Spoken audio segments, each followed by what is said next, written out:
I'm here for Swartz Creek Schools.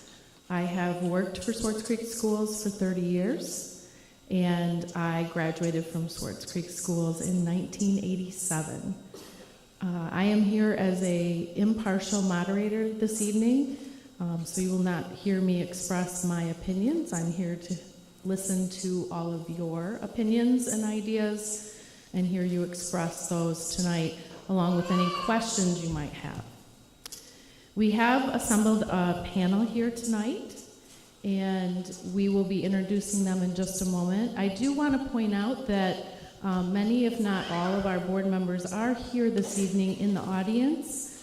They are listening very carefully. This ultimately is a decision that has to be made by our Board of Education. They are the ones with the authority to make the decision of whether or not to sell Morris Elementary.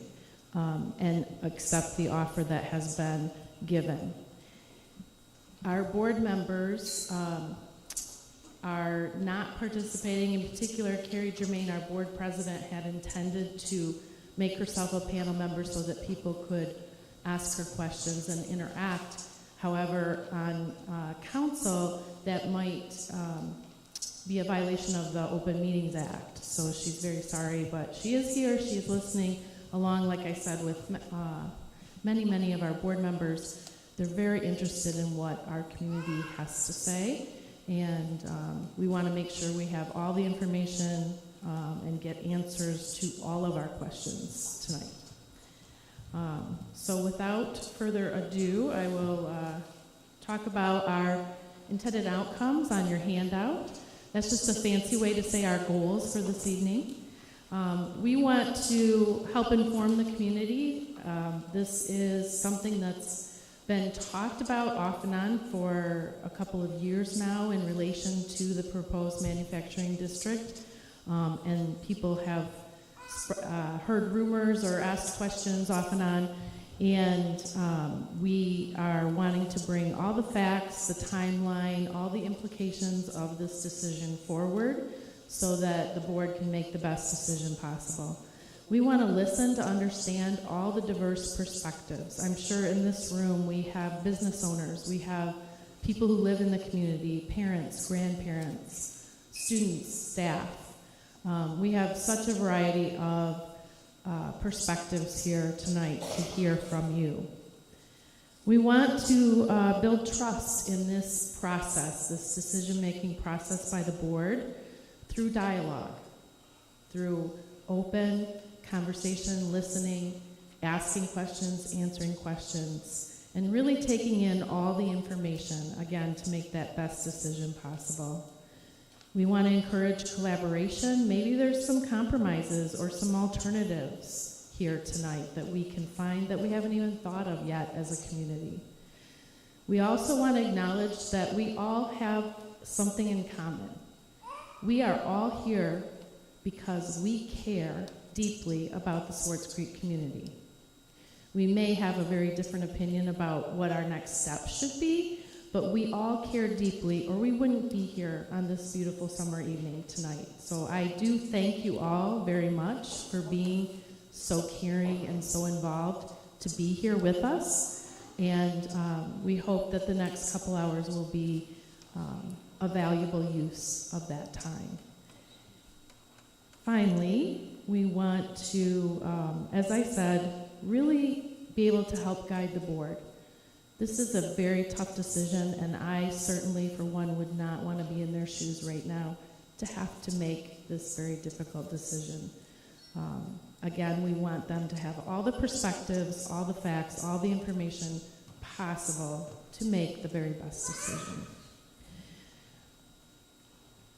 With that, in order to achieve our outcomes, and we want to be able to hear everyone's voice, hear all the diverse perspectives, that means that we need to give everyone the right to speak and be heard without interruption. We want to respect all voices. We want to assume positive intent. Again, no one here is here trying to be evil. We're all trying to do great things for the community, and we just maybe have different opinions about what is great. We don't want any personal attacks, Cognitive conflict is conflict around ideas. And communities who have conflict like that around ideas are actually stronger because of it. We want to be a district, we want to be a board, we want to be an administrative team, we want to be a school system that engages regularly in conflict. I know that sounds weird because everyone thinks, oh, conflict. We don't want to have conflict, right? No conflict. But conflict is very productive. It helps us explore all the possibilities and make better decisions. What we don't want is affective conflict, and that's where people attack one another personally. And so that is to be avoided here tonight if we're to maintain our working agreements and achieve our outcomes. Be time aware. There will be some time limits on speaking. However, if there's time, you can go to the end of the line and come back up again to the microphone and ask more questions or give more different perspectives, because sometimes maybe you have more than one question or more than one perspective, but we want everyone to have a turn first. We want to stay on topic. We're here to talk about the Moorish Elementary School and its future. Should the board take the proposal and sell Moorish or not? That is our topic tonight. We're going to have designated microphones at the appropriate time, and I am your neutral moderator that will guide discussion and enforce these norms and working agreements. And speaking of norms, our children can probably recite these with me. Our Creek Code is we're committed to learning. So here tonight, we're committed to learning from one another, learning more about our values as a community and what we want to see happen. We want to respect everyone here. Everyone is responsible for their words tonight, and that they're, like I said, focused on the ideas, focused on this decision in front of us, and not focused on tearing people down. Everyone is safe here, and kindness counts. That's very big with our children in our K-12 environment. So we want to be kind, but clear is kind. Sometimes the facts are kind. You know, we want to bring them all out. Kindness doesn't mean not being factual.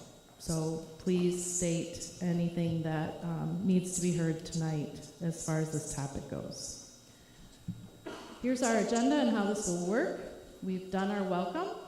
I'm going to introduce, or have the panel introduce themselves here shortly. We are going to have a quick recap of the proposal details for those in the audience that may not have been at the board meeting when that proposal was shared. And we want to talk about potential benefits and concerns, and particularly I'd like to share with you the results of the community survey that was recently given out. We had 632 responses from our community, so that is a very good representation, and we'll go through that tonight. We're going to give you lots of time to ask questions. The majority of our time tonight, we want to hear from you. First, we'll ask you to ask questions to clarify the topic, to ask any questions that you have about this whole thing. And then, so we're making sure we're all clear. Then we're going to invite community perspectives and have you come up and give your perspective, your opinion, your thoughts on the matter. And then we'll end with talking about our next steps after this meeting, so that you know what to expect in the coming weeks and months. We also plan to take all of our questions and answers tonight and put them into a frequently asked questions document, and that will be shared out publicly as well. So with that, I'll ask our panel to give their name and position, their relationship to the school district, and their relationship to this topic around the sale of Moorish Elementary. And we'll start with our interim superintendent, Mr. Jim Kitchen. All right, hello everyone. Thank you for coming out tonight. My name is Jim Kitchen. I'm new to this job. I'm 2 weeks in, so this is great fun for 2 weeks on the job. but it is very important that we have a vision, that we're seeking feedback on what it impacts our community. I've been with this district for 15 years in education. I'm starting my 30th year. I was elementary principal at Elms Road for 5 years. I was high school principal for 6 years, and now I'm starting my 4th year in central office, and again, 2 weeks as interim. Proud moment for me. My son is a 2024 graduate of Swartz Creek High School, and I moved here 2 years ago because this community has been so good to me and my family. So I am looking forward to the perspectives that are shared tonight. My name is Jamie Cowan, and I am the Assistant Superintendent of Business and Finance. I have been in school business for 27 years, and I'm very excited to be in my resident district finally. I've been here for about 2 years. I've lived in Swartz Creek for over 20 years. I had 2 daughters who matriculated completely through Swartz Creek, from childcare and nursery school at Mary Crapo all the way through graduation. One graduated in 2020, one graduated in 2022, and then I became a dragon officially. So I'm very excited about that. However, to clarify current events, I actually live in the mega site zone, so I sold my house, and I now live in Montrose. But I'm still excited to be a dragon and working here at Swartz Creek. I'm the business manager, so I have a very large role in supporting information to the administration and to the board. Good evening, everyone. My name is Tyler Ross-Metzler. I am the Executive Director of the Flint and Genesee Economic Alliance. We are the county's economic development organization. We work with businesses to get them to come and move here or stay here. Turn loud. But we work with businesses, but we exist for the prosperity of people, because businesses pay taxes, they pay salaries, and that's what we're working on. Tonight, I'll be giving a little presentation on the site that we are talking about. We call it the Advanced Manufacturing District. I think it's a more common name. It is the Mundy Mega Site, and excited to hear your questions. My name is Suzanne Carlson. I'm Vice President at French Architecture. We are architects based in Michigan. We've been serving K through 12 communities for over 50 years. I personally have been doing that same thing for 25 years, well, a little bit more. Every day, about 300,000 students enter a building that we've shaped when they're in session. We work in over 80 school districts and have touched over 400 school buildings. We consider ourselves subject matter experts. I'm here just to support the district in their decision making and design planning for whatever they come. And we currently are the architects on the 2024 bond program, so we're currently working in the district. That's very exciting for us.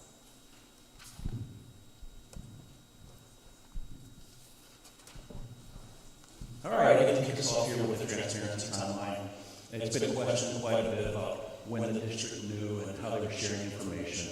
And so I just want to start off, I'm going to read some of this just for accuracy. July 27, 2023, in the Grand Blanc View, Swartz Creek Community Schools is aware that Mundy Township has a mega site. This had no impact on the decision to buy the land for Elms Road Elementary. That's where we purchased the land next to Elms Road, and there was a thought that it had something to do with the mega site. If the time comes when the township decides to develop the area with an industrial partner, we will have to look at the best options for the Morris Elementary staff, students, and parents. I am unaware of any current partner or time frame for such industrial development. As the township moves forward with any plans, I'm confident they will bring the community, including the school board, together for collaboration and consultation. On October 30th of 2023, there were board report excerpts given from our superintendent to the board. Some bullets from that are him stating, I met with the Flint and Genesee Economic Alliance last week. They own the Mundy Township mega site.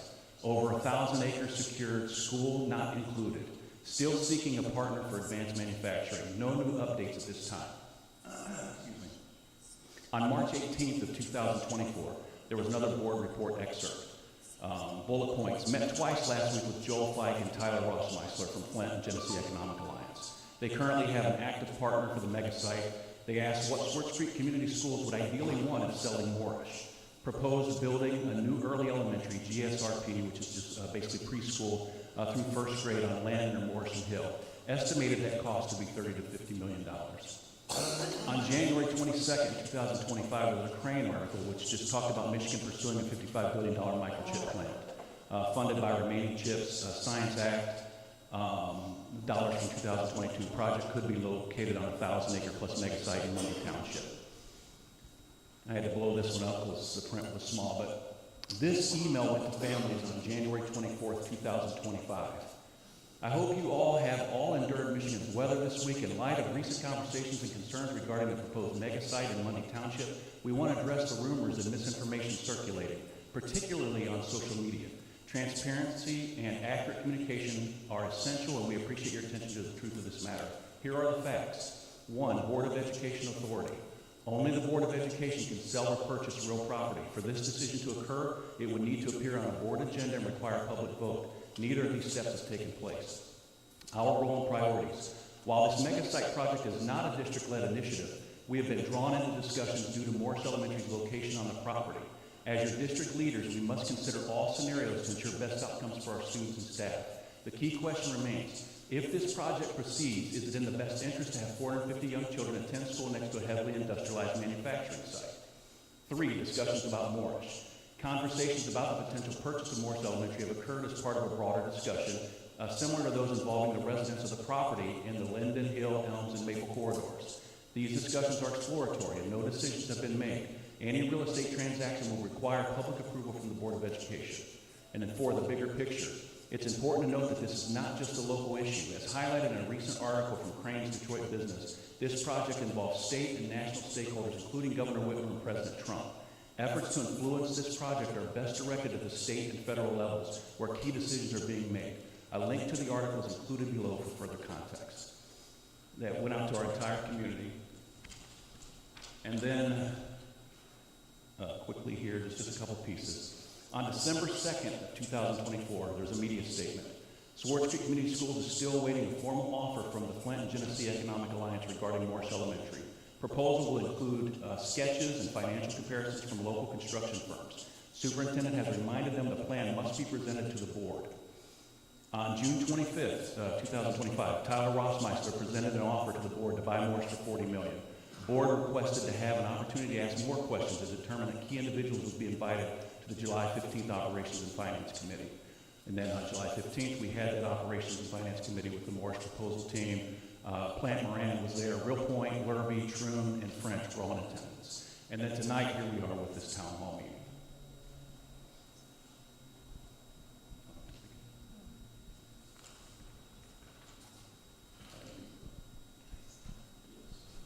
Okay, I'm just going to move to the side so I can see the slide.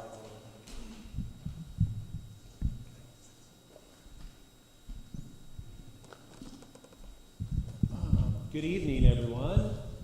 Do I just say next slide? Next slide. Oh, here we go. Perfect. Next slide. Boom. Okay. Like I said, my name is Tyler Rossmeister. I'm the Executive Director of the Flint and Genesee Economic Alliance. Thank you for showing up tonight. Thank you for being here and caring about this issue. I hope tonight is a fruitful discussion.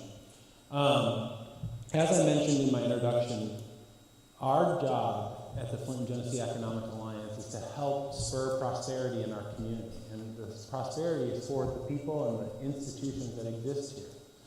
And luckily, here in Genesee County, we have a lot of great things to be proud of. And we have been through a lot of hard times, but we are poised for growth. And I love this line, excuse me, we are a town, a community of makers and doers. We put the world on wheels, and we have great talent. The industry that grew up here in this community really just changed the world, and the infrastructure that grew up around that industry is really a huge benefit to businesses today. 2 different freeways, I-69, I-75, Mott Community College, U of M Flint, and Kettering here locally within 5 minutes of this location. the power and the gas and the water and the sewer, the road network, all that exists here is an amazing asset that we love to talk about to companies looking to locate. And just to add on to your timeline theory, in 2021, Ford Motor Company made an investment in Tennessee, and it really threw a shock to the system. And it showed that the future of the automotive industry was moving to the south. And obviously here in Genesee County, we have been seeing that for 40 years. Certainly Spring Hill in Tennessee was another example when GM built Saturn's facility down there rather than in Michigan. But this new shock to the system in 2021 was a big deal. And what Ford told the state of Michigan is, you cannot compete. You can't compete with Tennessee, you can't compete with Kentucky, you can't compete with these other states that are being very serious about proactively developing sites in an effort to attract business. And there's kind of some weird state nuance about the Northwest Territories Act and how it's hard for us to assemble these sites, but we started looking seriously about how could we put ourselves in a position to take advantage of all these amazing assets we have in our community and put together a site that was ready for a large-scale investment.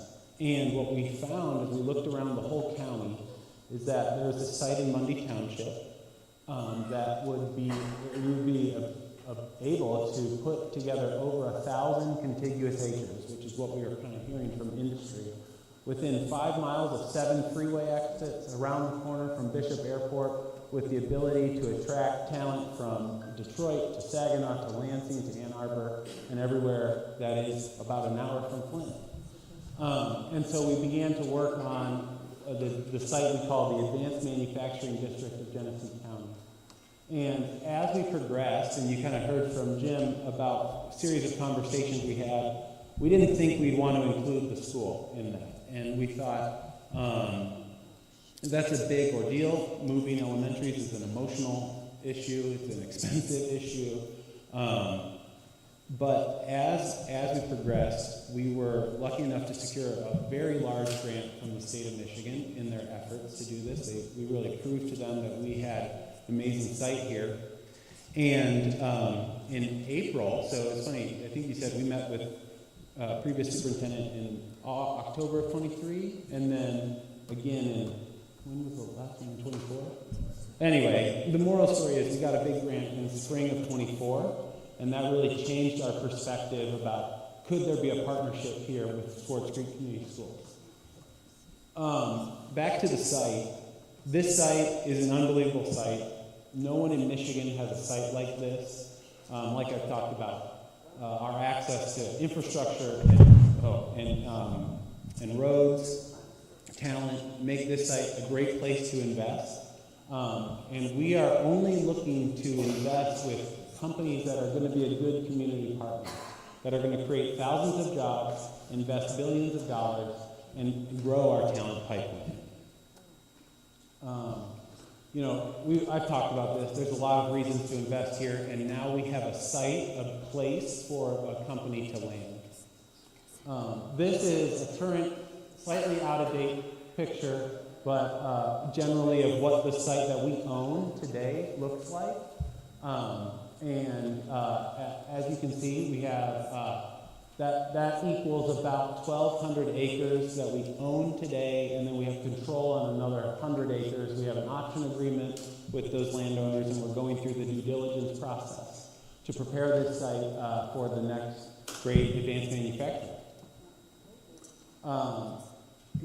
If we are successful, we believe that this will result in more people living and moving here in Genesee County, certainly increased tax revenues, additional community investment, new partnerships for our students through career and technical education, and job opportunities for our graduates and our residents.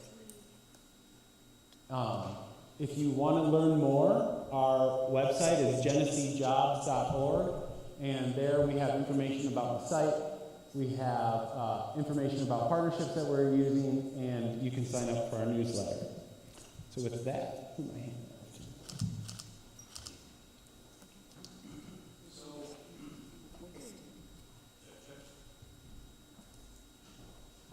Check one, there we go, okay. So basically, one thing to share with you is that the only thing locked in at this point is a $40 million offer for Moorish. Now, we had a wish list, you know, as an administrator in the district would love to see what we described to Tyler as a pre-K through first grade building. In my mind, if it was me making a decision, we'd go that route, and then all of our buildings become 2 through 5, something to that capacity. We're not locked into that. We're not locked into anything. Lurby was with Tyler as a team, you know, putting the proposal together. We're not locked into a construction manager. We have $40 million. If we want to take that and build something else, we can do that.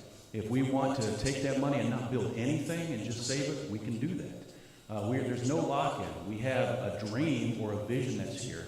So no matter what happens tonight from the feedback, these kind of meetings are going to develop to determine what it actually becomes. I should also state that we're not locked into a site. So this is all open. The only thing that is locked in is we received a $40 million proposal for Morris Elementary School. And so I want to state that we have lots of opportunity to develop this idea.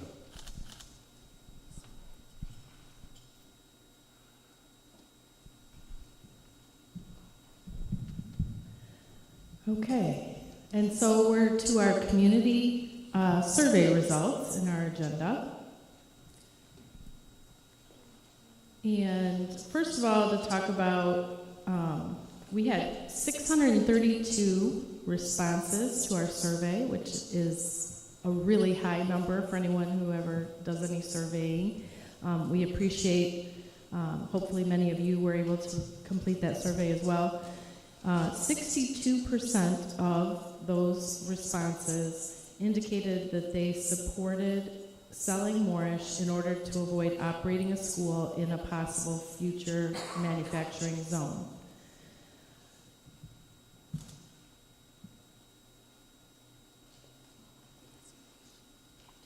In addition, the question was asked based on what people currently knew at that time about the entire proposal. How supportive are you of the proposal to sell Moorish for $40 million, which would fully fund a school built elsewhere in the district without raising taxes? And 55% indicated support to that statement.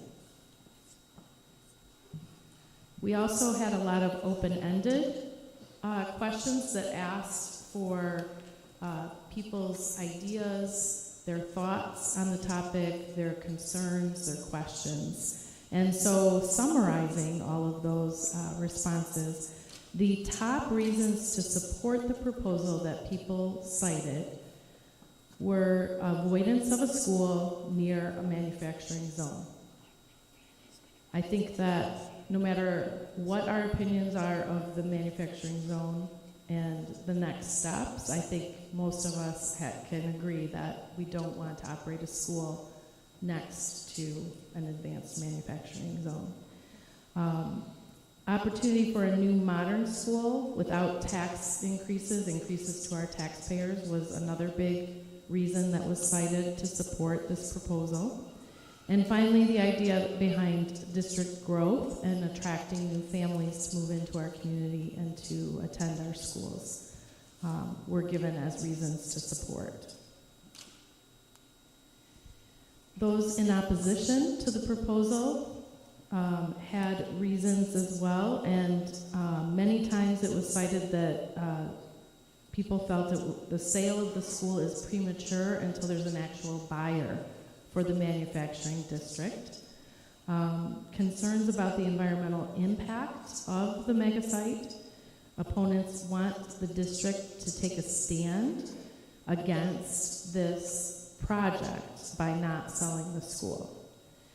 Also, those opposing, some cited the idea that we're going to potentially lose the small town feel of Swartz Creek, and they didn't want to see that happen.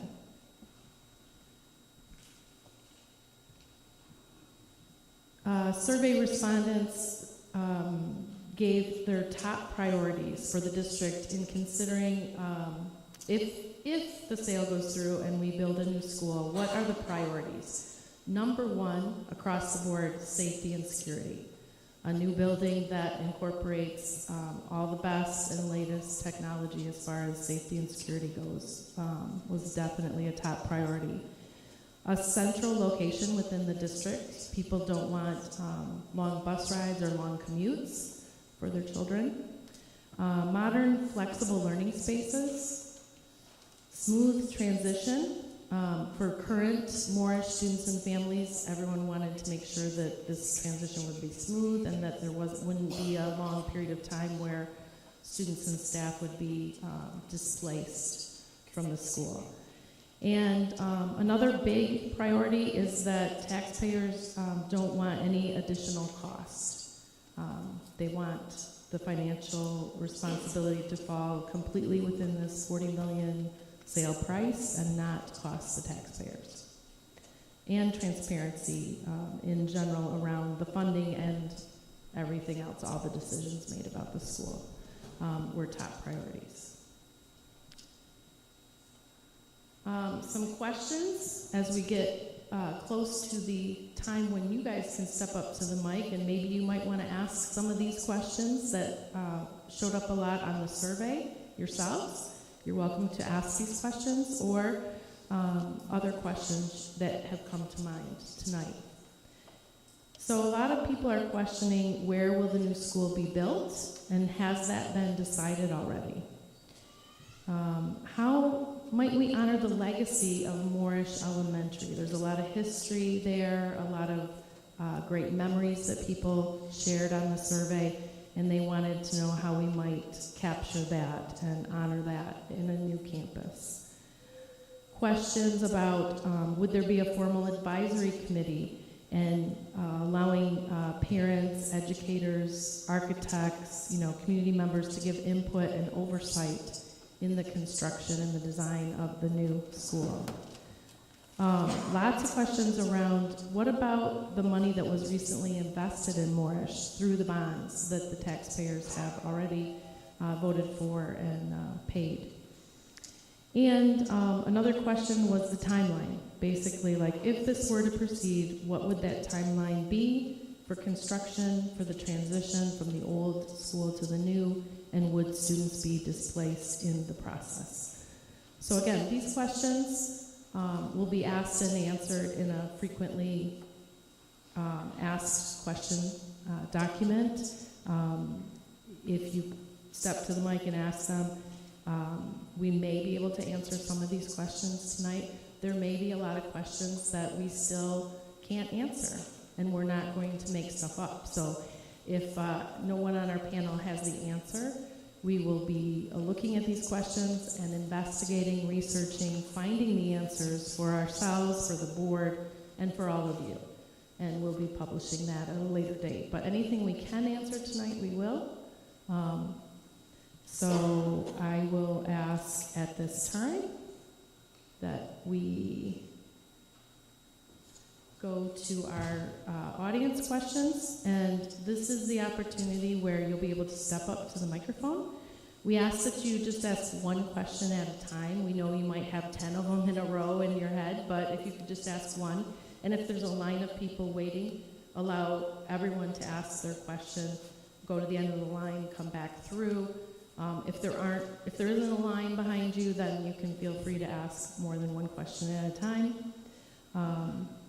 There will be an opportunity at the next agenda item to state your opinion, your perspective, and say what you want to say. This is simply a question, a time for questions. We want to make sure we understand fully what's being proposed here, and we want to know what your questions are, because you might be asking in your head questions that we haven't even thought of yet, and we need to ask those same questions and get answers to them for ourselves. So I invite our first brave audience member to come to the mic and ask the question. Thank you, sir. Brave guy. How do you turn it? Is it on? Oh, Hello? there you I go. guess I'll be closer. I guess my first question would be, Jim, you just said that we could keep the school, we could sell the school, and we would have the $40 million. Now, would that be a lump sum, or would that be broke down to payments? How would that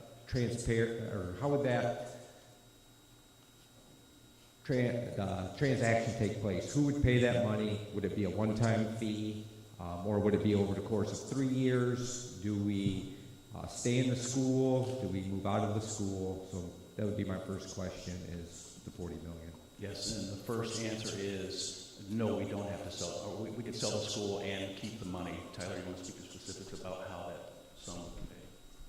Yeah, the sum would be paid from the $250 million grant that we received.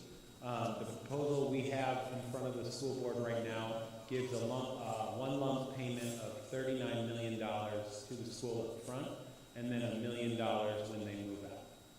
So that's how it's currently structured, but it's not signed, nor has there been any feedback and anything, so that's how it's structured. Tyler, you said at the meeting on the 25th of June that you do not need Moorish for this project to move forward. In light of yesterday's news with Sandus, what has changed? Why are we here tonight? Yeah, thanks Brian for the question. Nothing's changed since June 25th. We don't have a user for the site identified. We did have a public breakup recently of a company that was very interested in the site that's not moving forward.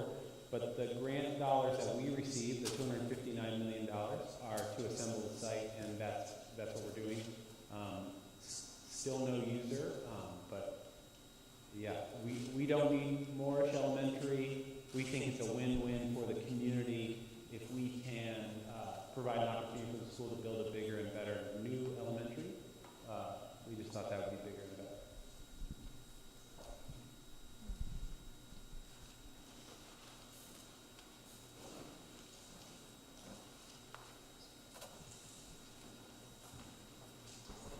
Tyler, besides the one that just filled out, there was 2 others prior, right? That we're looking at it and decided to go out for, is that correct?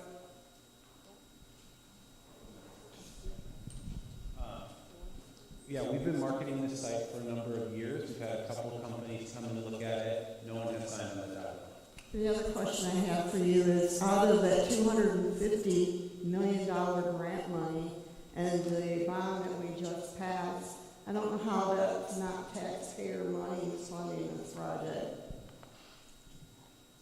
When they keep saying there's no cost to the taxpayer, how does that work? Because we just passed the bond, you're taking money from our tax dollars to take out homes and do all these things without a buyer. Now it's the school. So I'm just trying to understand the concept of how we're not using taxpayer dollars. There'd be no more expense to the taxpayer. Yeah, thank you for the question. Good question. I'll give Jamie the second half of this. So I'll answer it this way. The $259 million is certainly taxpayer dollars, it's public dollars. It's actually funded through the corporate income tax, so don't worry, you didn't pay for it.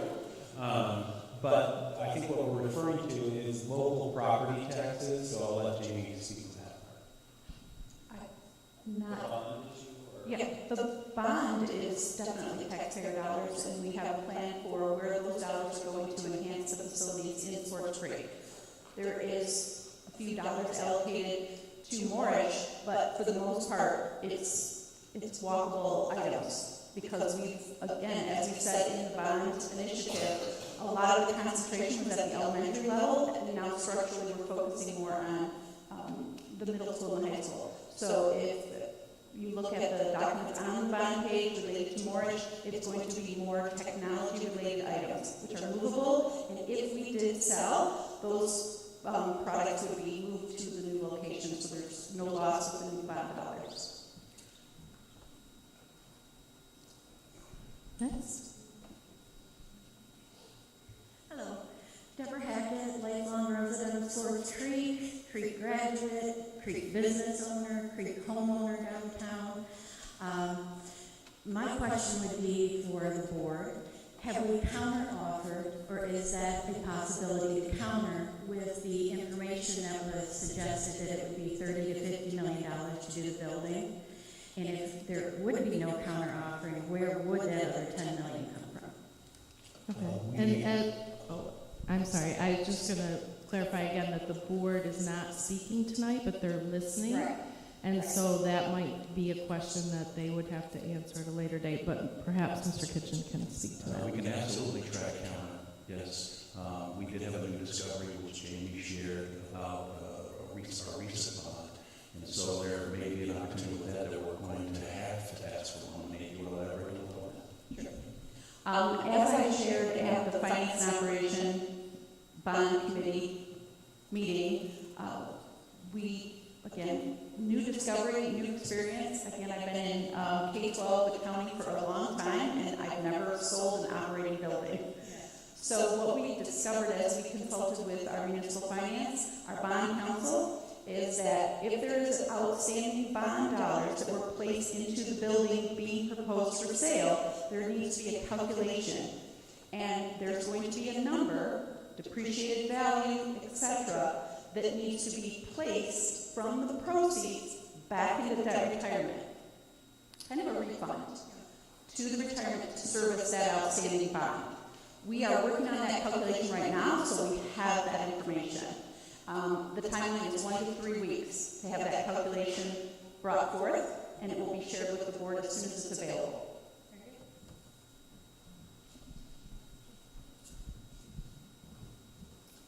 Hello. So when is the next board meeting that you're going to be discussing all this?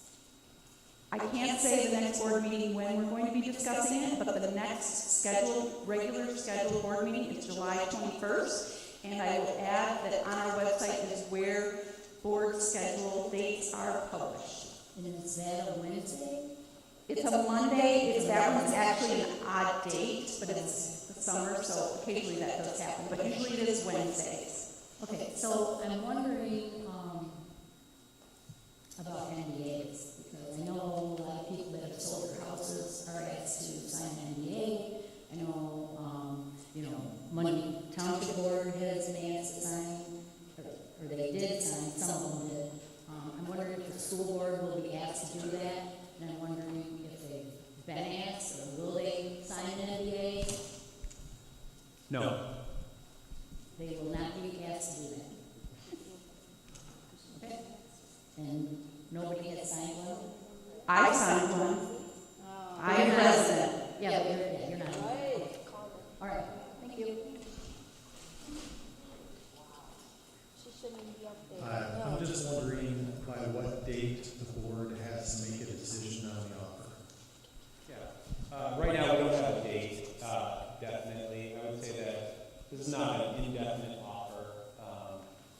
We have to execute on our grant, and we have to know if the board's going to move forward or not. But there's nothing like a clock that's ticking right now. But it's not going to be on the table forever. Could I go back to that last question, because it seemed like there was some concern for my answer? I'm a resident and I'm an employee. I'm not a member of the board. I do not vote on this issue. There is no conflict of interest. That has been asked and answered by our legal counsel. I'm a resident. I sold my home. That is my personal business. But for transparency, to help clarify the roles and how things work, I'm sharing that personal information that I have no obligation to share.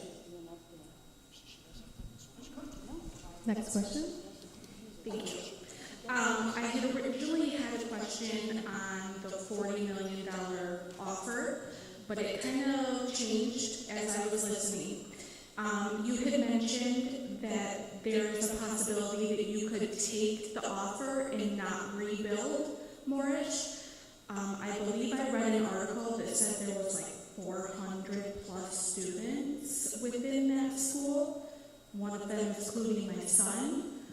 Where do you expect to put those children if you choose to take the offer to sell and then don't rebuild? That's a great question. That is not what I would recommend as interim superintendent. I would recommend that we sell, get a new building, and then have our kids stay at Moorish until they can safely move into that new building. I was just simply saying that that's an option. If our community overwhelmingly said, we love Moorish, or sell it, but we don't need a new building, we have enough that we have the option to do that. That was all I was stating there. That would not be my personal preference. Okay, thank you. My question would be in regards to, you continue to say that there won't be an additional cost to any of us. However, that can't be possible. If we're going to build a new school, we're going to have increased operating costs. Insurance for a school is going to be magnificent on a 65,000 square foot facility. We're going to have more teachers. We're going to have more faculty members. So there will be increased costs, and I'm wanting to know where that will come from. Sounds like a financial question. Absolutely, fair question. If we have more students, we will get more revenue. Therefore, we would be able to afford that with the state funding, for example. Part of the design of exploring building bigger is to attract more and build our community up. Maybe even attract resident students who have left. So there are some mitigating factors when you look at operating costs. Maintaining a 70-plus-year-old elementary school is very expensive. A piece of equipment may be more efficient, so there's savings that go up because of greater square footage, like you mentioned, but there's also more efficiencies with modern equipment and a newer build. Okay, and where would these new students come from, considering we're tearing down 250 houses and running that many residents out? And those are only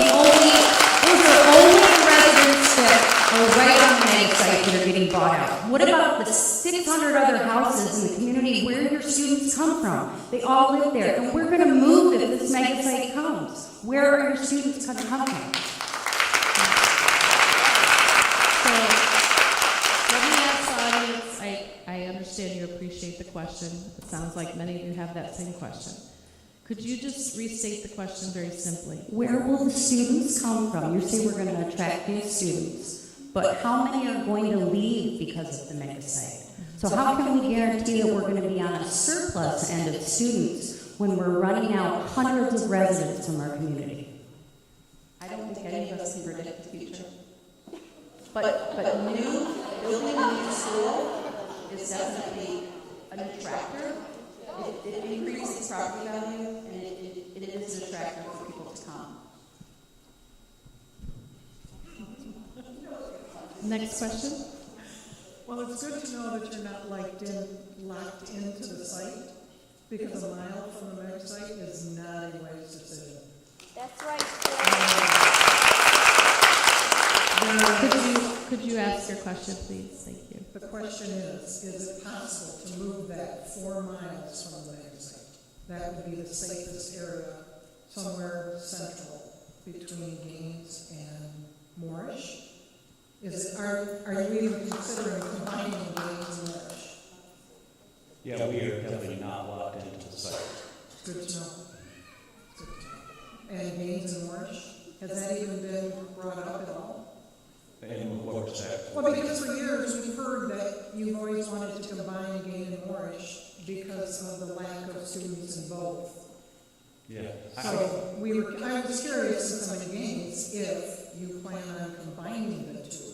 There hasn't been a specific conversation about that, but I see that as potentially being a vision.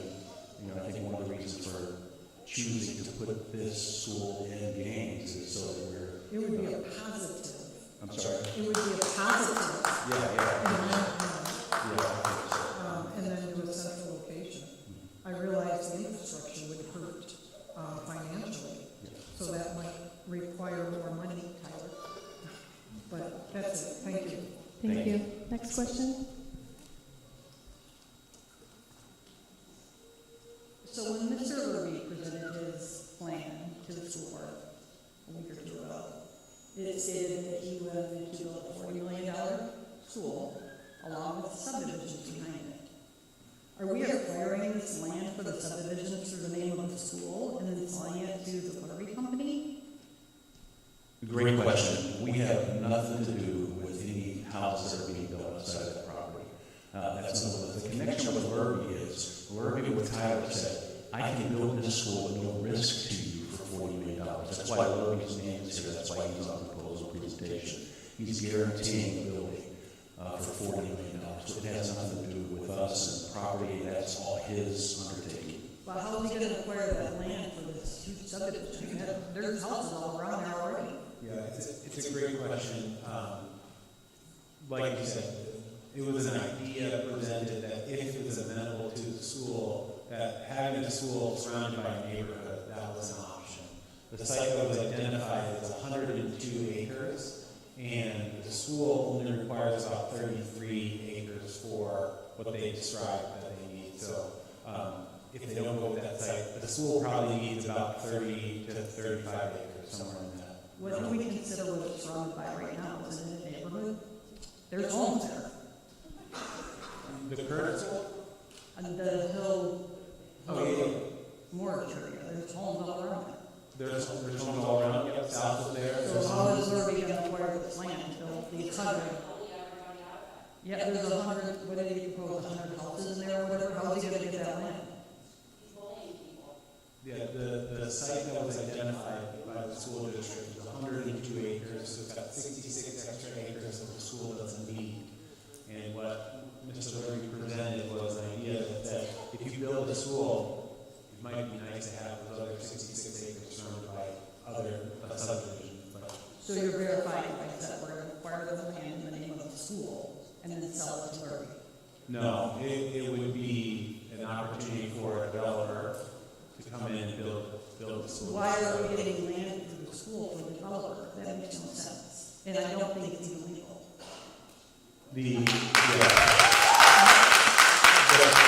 The site that they're looking at, or that was identified to look at as 100 acres, but the school's requirement is only 33.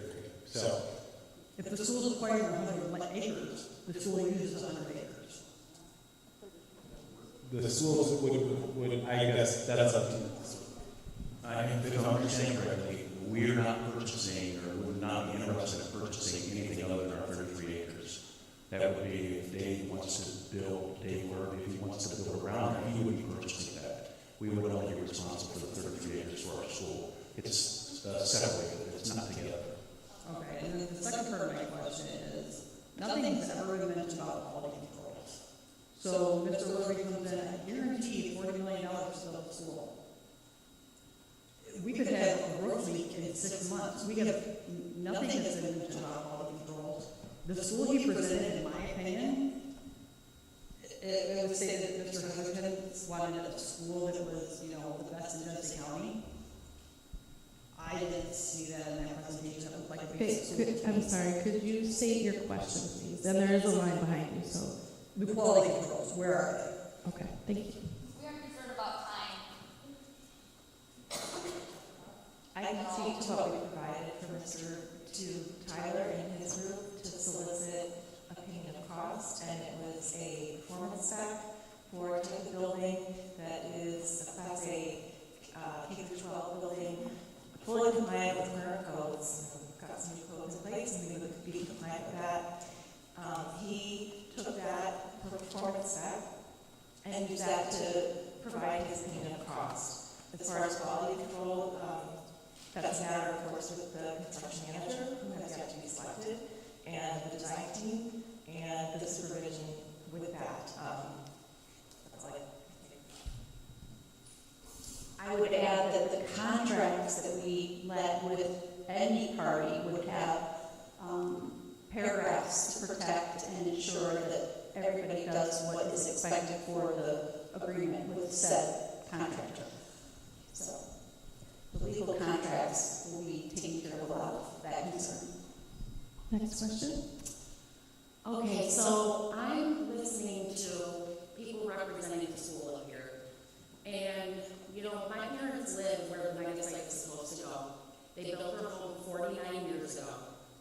And to me, we've lived in this community. My whole life I've been here. My family's been here about 100 years. My sister and I were just walking down this park the other day and looking around and seeing how beautiful it is. We have a small community. A lot of us don't want to bring in a big school, to be bringing people in, to subsidize losing people from our community who actually have been in this community for decades and would like to stay here. If we bring in this mega site, it's gonna change our community, and not for the better. Ma'am, is there a question? This is my whole life. My parents' house, my children. I understand I'm that. getting to my Lots of question. strong I'm feelings. getting to my question. Thank you very much. So the question is why do I feel like the school is just backing us, just going ahead and putting this mega site in when nobody even wants to buy it? And Jim Kitchen, did you sign an NDA? No, I did not sign You it. did not? I did not. And you can FOIA that if you like. Do you plan to sign an NDA? Because I know my parents were asked to sign an NDA. Absolutely not. And I know there's a lot of secrets going on. There are no So secrets. my question is, do you back the mega site? Why is the school backing the mega site? The questionnaire that was sent out was nothing but propaganda, and it was incredibly misleading. 45% still voted to not sell the school, regardless of all of the misleading information that he put in there. It was a bunch of lies and bullcrap. All right. No, it was not. My integrity is more important than anything. It doesn't seem like I've known you for a long time, and I think it went right out of the bathwater. I've known you for a long time. Thank you. And this is going to be awful for our community, and I think you have signed an NDA, and I think you're lying. Well, Next question. FOIA. Yeah, we'll see. It's all coming out. I appreciate that. I'm sure you I love for all of it to come up for transparency purposes. We would too. That's what you're for. Your question, ma'am? I have a question. I'd like to know the lady that signed the NDA. What is your name? Jamie Collin. Why are you up there when you signed the NDA? I signed an NDA as a resident selling my house. So you made a profit? Yes? I profited on my house. I sold my house. For more profit? I'm gonna interrupt and go back to our norms. This is not about individuals. This is about her NDA. This is And about representing the ideas. schools. And she's up here as a finance Okay, director. let's change the subject. My question is, Thank you. the concern for the schools and the children come first, is that right? You superintendent, you say children come first. Okay, what about Elm Grove School which is just a mile down the road? Just next to Elm Grove Park. And you think that you're gonna sell this school and it's gonna be the betterment for our community? That's a question. Actually, right now, currently, Elms Road and Moorish, once if Moorish loses that site, will be the same exact distance from the mega site. Do I think it would be better? I think it would be better because it's a 70-year-old building, and we have an opportunity to double the space and no additional cost to the district. So do I think it's better? Absolutely. Well, I think the community does not think that is the best decision. 65% Are you listening on to our the survey. residences? 65% on our survey say that it's connected. Your to the survey website. was bogus. Okay, ma'am, could you take a seat, please? We have other questions waiting. You've stated your question. Thank you for answering the questions. Thank you. There is an opportunity for you to make your statements. Everyone can state their opinion. That's just at the end of the agenda. So let's get through our questions and then we can get to that point, and you're welcome to come on back up. Hi, my question again is concerning the proposed $40 million purchase agreement that has not yet been developed or signed or has no time limit on it, as well as the $259 million that is the grant money being used to develop this property.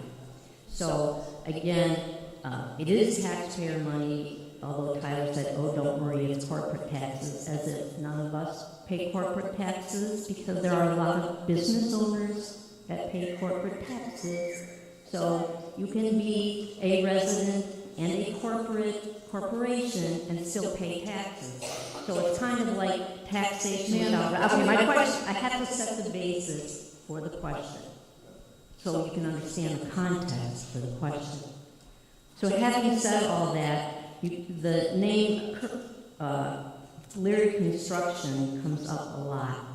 And I've been in the design business of schools for 40 years as well. So I'm hoping that two things to follow Michigan compiled law, that the school, whatever it decides, or if it chooses to put out a new school building, puts out an RFP for the design team, not using someone that you just used all along, because this is a big school project.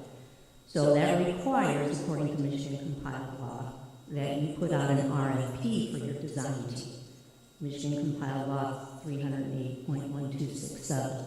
Additionally, you just can't award this construction to Lurie, if I'm pronouncing that right.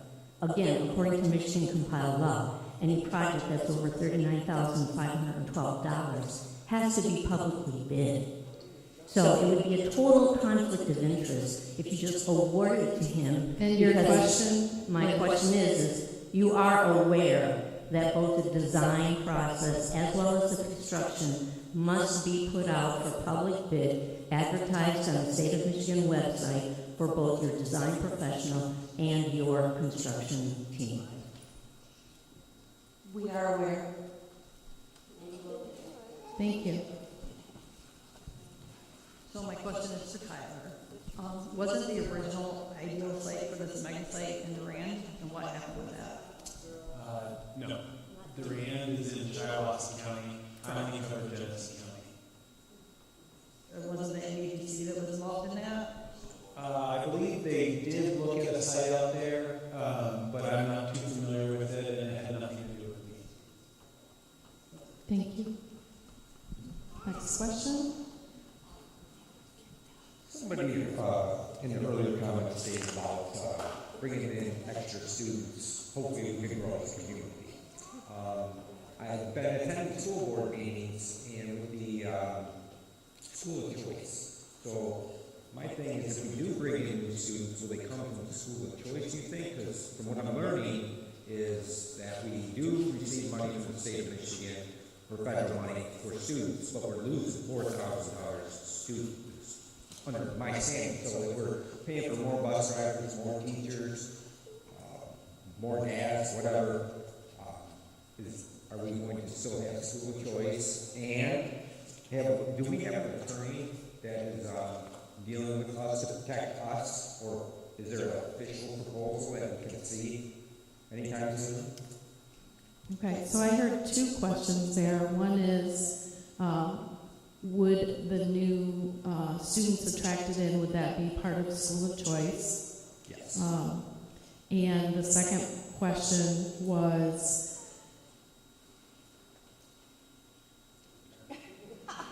attorney. Yeah. Do we have an attorney to protect the district and protect all of you? Yes. Okay. Sorry. I'm going to take a stab at all of those. We don't know where the students will come from. We just had a recent mailing because we want our resident students that have left for whatever reason to return. So first and foremost, we'd like our resident students to stay, and for obvious reasons. Once they're school of choice, regardless of where they come from, they're our students. They're all just our students once they come to us. Swartz Creek has a lot to offer a lot of people, so we want to make sure that public education is out there and leveraged for all, regardless of where their location is. We do have an attorney. We've represented several years by Troon. They specialize in K-12, so they're very seasoned in that realm. And I mentioned bond counsel. We also have contracts. So we have a fleet of attorneys at Troon specializing in whether it's special ed, personnel issues, FOIA, whatever the subject matter is, we have an attorney on call that we can leverage to vet everything. As far as sharing the document, it's a negotiation, so I would assume until it's signed and therefore FOIAble, I wouldn't think anything would be shared prior to that. There is no NDA, Tyler has already answered that question. There will not be an NDA for any school member related to the school. Thank And you. I agree with Jamie. All students are equal. Just 1 second. All students are equal, but if we do bring in, say, another 100 kids from school of choice, we lose $4,000 per student. How are we gaining anything by building a new fabulous school? I'm afraid that's a whole different topic that probably you could address the school board at their next meeting about, but that's unrelated to this topic here. We'll take, I see 3 people in line, maybe 4, looks like, maybe. 4 people, we'll take these 4 questions, and then I do want to move into the next segment where people can express their opinions and say what they want to say tonight. So if you don't mind, after these folks here, we'll move from questions into statements. Go ahead, please. My question is to Tyler. Thanks for being here. So basically, as one of the requirements of the grant money we received from the state of Michigan, there's particular milestones that are met. Some of the deliverables as each of those milestones are attained is a spreadsheet itemizing how the funds have been spent. Basically just saying this is where the money went, we're ready to take some more money. In the interest of the board and everybody trying to make this decision, are you willing to share that information that's publicly available? You can probably point at it, but that would take some effort. Are you willing, in the spirit of cooperation, to share that spreadsheet that you already provide to the state with the school board of people making this decision, just to give them some more information? Because it's public information. I mean, I hear your point. Thank you, Jen, for the question. I certainly want to be a good partner and help the school district make this decision. Anything that we've made public, we could share as an interest of the school district. Is that available on your site or anything like that, or is that just something that maybe you guys? That would be available, I think, on the Michigan Strategic Fund website, where they're the entity that granted the money, so that's what we have to report to. Oh, thank you very much.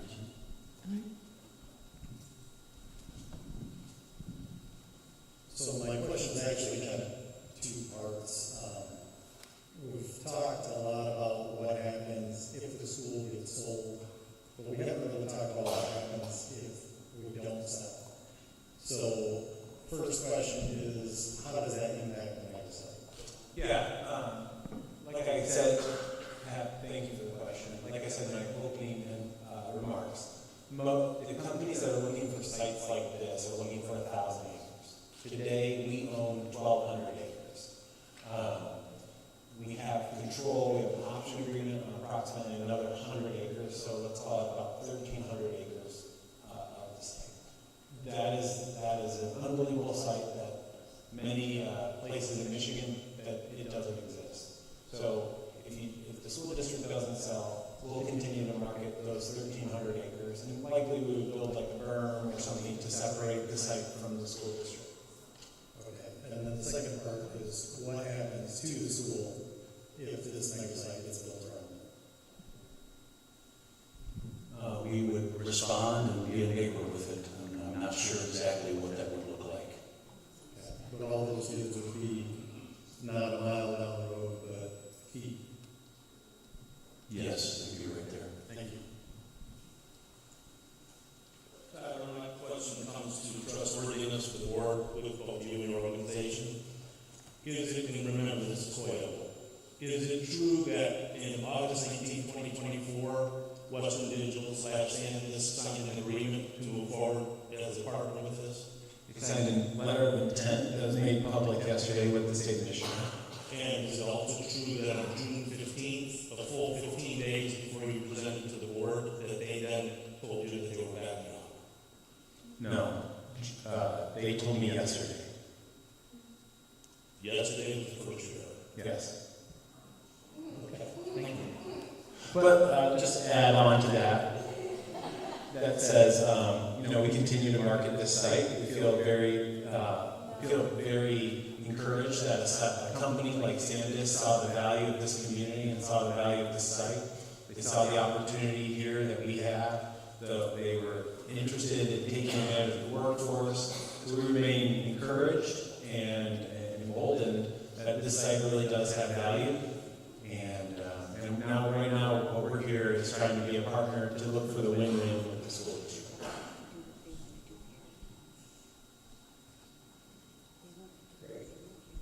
Question? Yeah, Chuck Coffey, 48-year resident of Swartz Creek. Sharp, our legal counsel is that board members can't speak tonight. At fear of violation of the law, may I apologize? I can't answer the question. No, you're not able to answer the question. Well, I'm gonna ask a question. Great.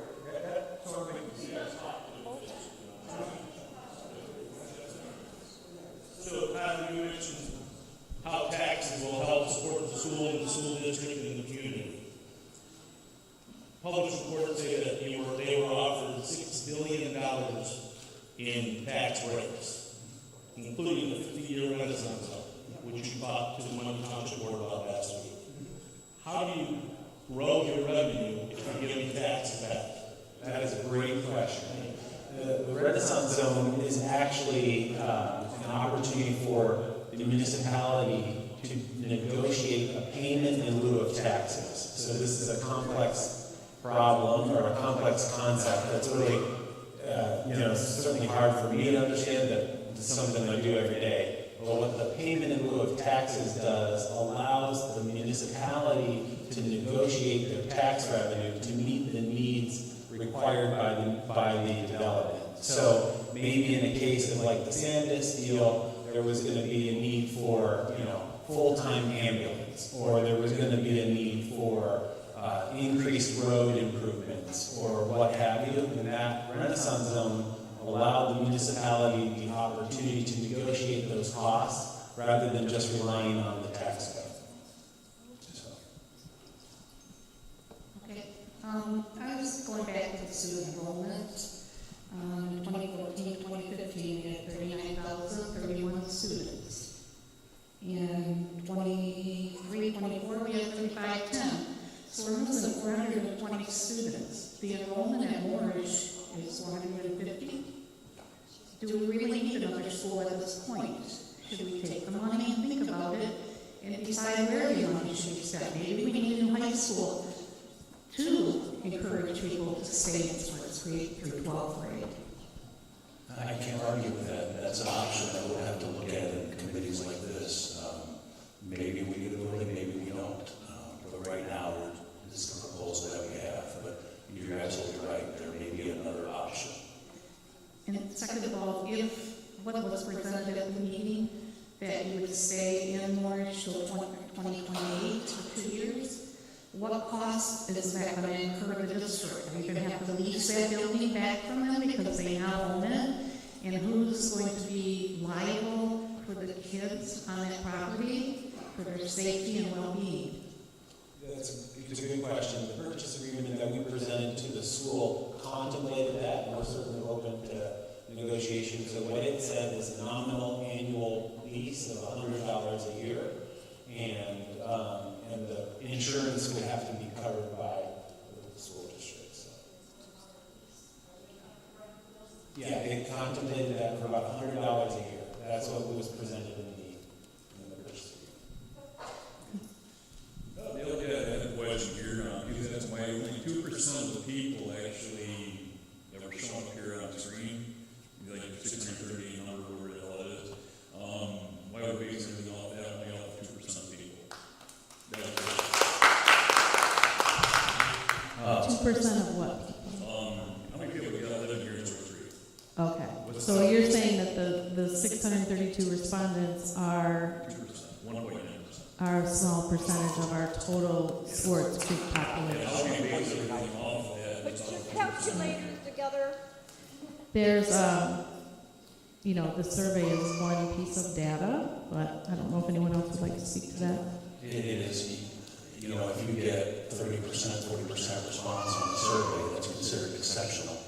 We know when we get those surveys that it's just kind of a snapshot, the same as we have that big number of residents, but here tonight we have 50 or 60. So even tonight's not representative of the whole community, but we want to hear from the whole community. This is why we're offering many opportunities, so that we can get them out there. It's only a piece of data. All right, my question is, why do we take the low ball number of 40 million for the school when you get 56 million off the grant?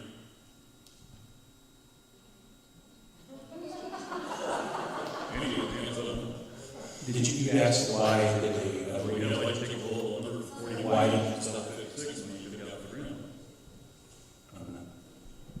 Nothing's been agreed to, so nothing's been taken. Not yet. And the other question is, why don't you move the school completely out of the zone? Because, let's say factories moving in 15 years from now or something, right? How much traffic do you have in that area that we gotta compete with the school buses, so on and so forth, people pick up kids? So why move this thing out 5 miles? You know, the school out 5 miles, put it out there. Is that a proposal? Transportation is a concern for our next move, absolutely. So you make it close. Take that out there. It's definitely an option, which is why we're having meetings like this for ideas like that. Yeah, because I mean, if we have growth, we're having all these people moving in, you know, what type of schools we need for that now to accommodate for all these people?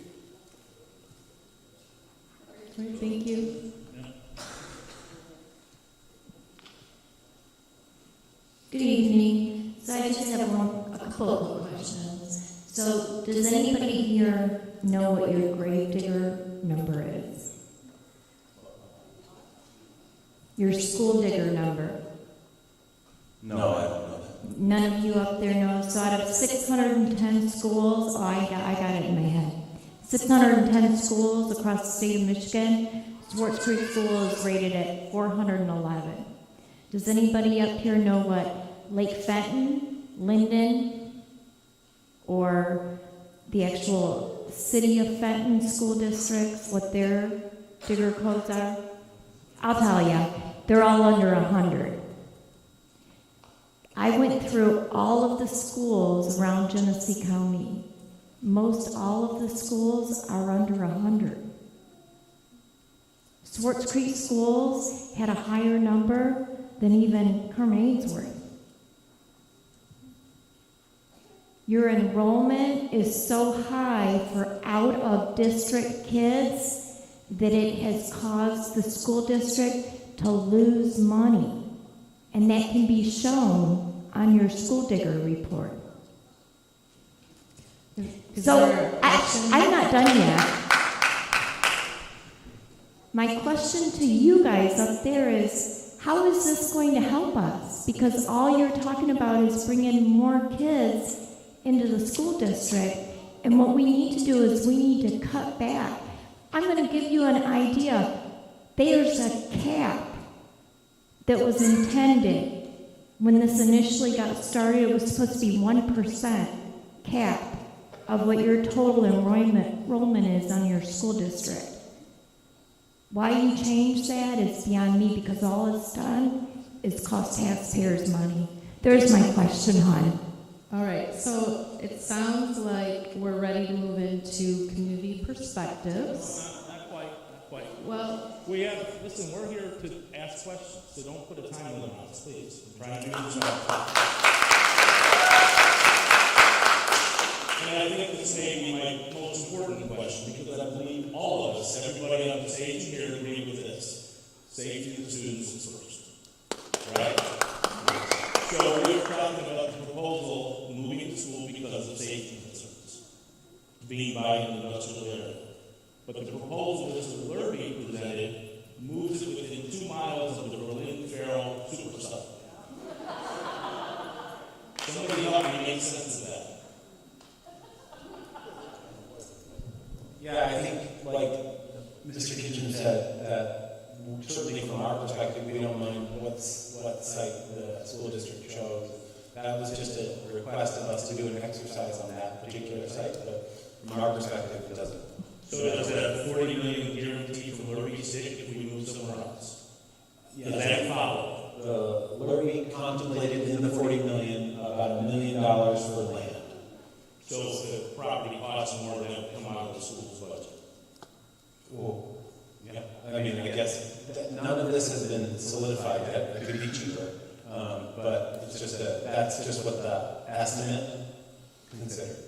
And in the purchase agreement or proposal that you have, are there any outs from your perspective for you and your group if you're not able to continue the funding? So in other words, if we get halfway into this funding dries up and all of a sudden we're left holding everything back. Yeah, we have $259 million in our bank account, we would give it, we would put it in an escrow account for the school, so the school would never be at risk of losing the funding. You don't have 259 anymore. Well, and then that's the grant we've received, we would have more than $40 million available today that we could put into an escrow account to ensure the school has access to the funds that promised. So yes or no, you have an out for this, for yourself, this project, from your perspective and your team's perspective? I don't want to confuse the mega site with the school deal. But it is, I mean, it does play in hand, Tyler. If they get halfway in, the funding dries up, which, by the way, I think the funding is legal based on the 1963 vote. That's a different topic. There's a legal lawsuit going on right now. If the money dries up and we have a project that's halfway done, what do we do at that point? Like I said, I would recommend that we would put it in an escrow account owned by the school to ensure that they have the money they need so there's no risk to the school. So 60 million or 80 million in that escrow? Because we don't know. Appreciate the thought. That's not really an answer. It's not the question. I don't understand. The question is, do you have in the purchase agreement an out if you can't continue this project from a funding standpoint or any reason? I 100% agree. I 100% guarantee that we have the funding to give the school. Okay, you have the funding now. If that dries up, is there an out for you to get out of this deal? I mean, you've had 3 people back out. If this continues, you get 20. Oh, there you go. Okay. So the $259 million that we received was for a user unknown. And so, yeah, we've had a couple companies back out. Still no user. We didn't have a user on Monday. We don't have a user today. But we do have the funding. And so we're proposing, just like we do with the homes and the other places that we're buying, that we would make an offer for the school district for more than it's worth, so that there's enough money there for the school to possibly build, if they wanted to, a new school at a different location. But we would, if we did close, then they would have the money right up front. The way it's proposed right now is $39 million, and then $1 million when they move out. So it would be transferred to the school's bank account, and then the $1 million would sit in an escrow account, ensuring for the day when they fulfill their obligation to move out with the purchase agreement. If you're asking about like a due diligence period in the purchase and sale agreement, I think that's something that we're thinking about. What is the right amount of time the school needs to say, hey, we want to really study this before we fully commit.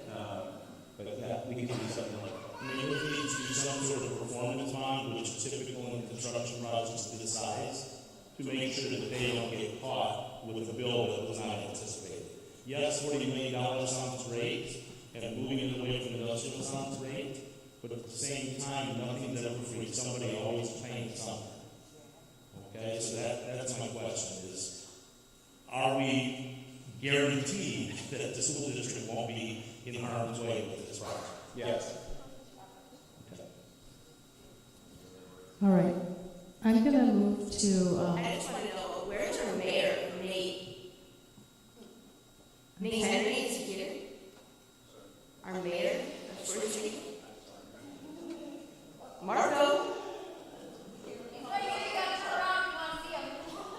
There you are. Thank you. Why don't you come up here? I just have a question for the NDA signer. When you introduced yourself, you said that this would be dream district more than once. So when you sold your home here, what did you move out of? I bought my house on Maple Road with my husband. I had one child. We had another one, so we had raised 2 girls. And very soon after buying a house, we realized that we were in a floodplain. And for over 20 years, I've not been able to sleep when it rains. And I'm sure my neighbor would be able to attest to this with pictures. And an opportunity, I thought it came from God, to be honest with you, because I never finished remodeling my basement because I was afraid of losing it. It's flooded, I can't tell you how many times, and had an opportunity to sell my house. My kids were grown, and I would not ever have to worry about that flooding issue that I had been struggling with for over 20 years. So that had nothing to do with the possibility that you might know something about the site that you can't disclose? My information. Live there anymore? Sorry, I didn't mean to. Say that again, I didn't mean to. I said that wouldn't have anything to do with the NDA that you signed, being that you might know something about the site that we don't, and you can't disclose that, and you no longer want to live here. I gained knowledge about the mega site basically from my neighbor, and I contemplated moving and having an opportunity. Nobody came knocking on my door. I went and sought them and said, hey, what would you give me for my house? If you would have called taking dirt out of the excavation, I could have fixed that basement for you. But go ahead. I spent $10,000 reinforcing the basement, and it wasn't going to stop the water from coming in. There's no stopping it. My neighbors across the street, their whole basement caved in. It just, my husband and I called it a money pit. I made a personal decision. I'm sorry, Jamie, I can feel for your situation, but it really is not pertinent right now to this. And it is 8 o'clock. I'm going to move to the section. If you still have questions, feel free to ask them. And we will, again, add all questions to our frequently asked questions document and be sure to publish answers and find those answers for you. So people can continue to come up, but we're going to move into community perspectives. Very quick question. Just a very quick question. Of those, so now we know the mega site's going to be built in a flood zone, so that's good.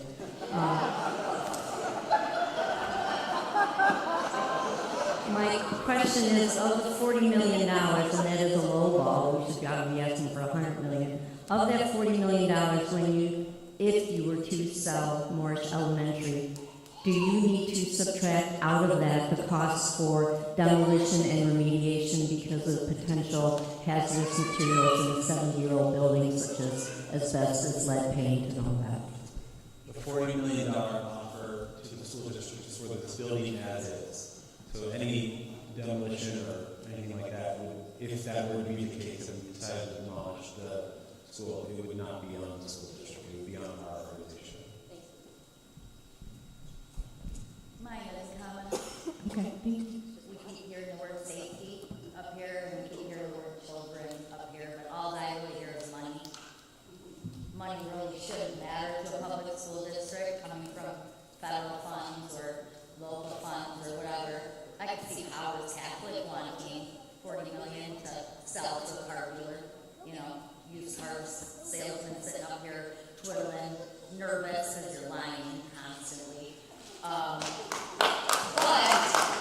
if we were concerned about safety, I know so many kids walk to Morris every day for school. They walk there, which means even if you move to the school, they're still steps away from the mega site because they're going to walk home right across the street. So I'm not sure how your safety does when you're just at school for 7 hours a day, but your concern should be for the safety of them 24/7, and this concern of the safety for our community 24/7, not only during the school day, and how much we're going to increase our children coming here, which isn't making sense to any of us out here because you guys are just really dancing around getting real answers you want, and you're giving us bull crap and saying we can't predict the future. So you can't predict if $40 million is going to be enough to go into school because you have no idea what the economy is going to do. Just like you did when the bond went through, right? And we needed a second bond because we didn't have enough money from the first bond, right? So you had to come back to the community and ask for more money. We were going to close games, but now we're going to combine games more because that makes sense. And then we have another empty building we have to demo that was built how many years ago when it burned down. It's been its own high school. Everything in our district is old, so we're going to put one nice new building in our district, and then everybody else is left in the old building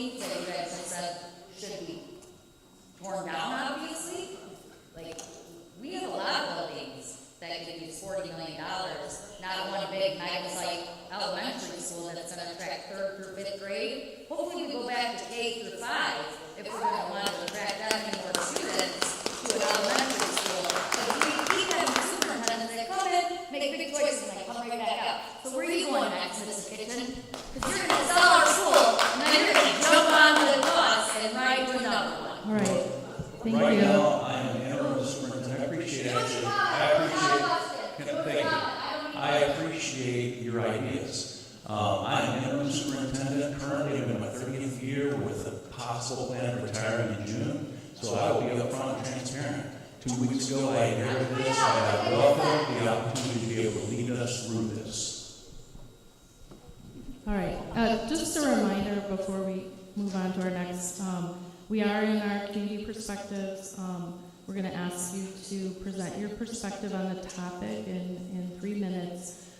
Please remember our community norms and critique the ideas, and we're not here to attack personal, individual people.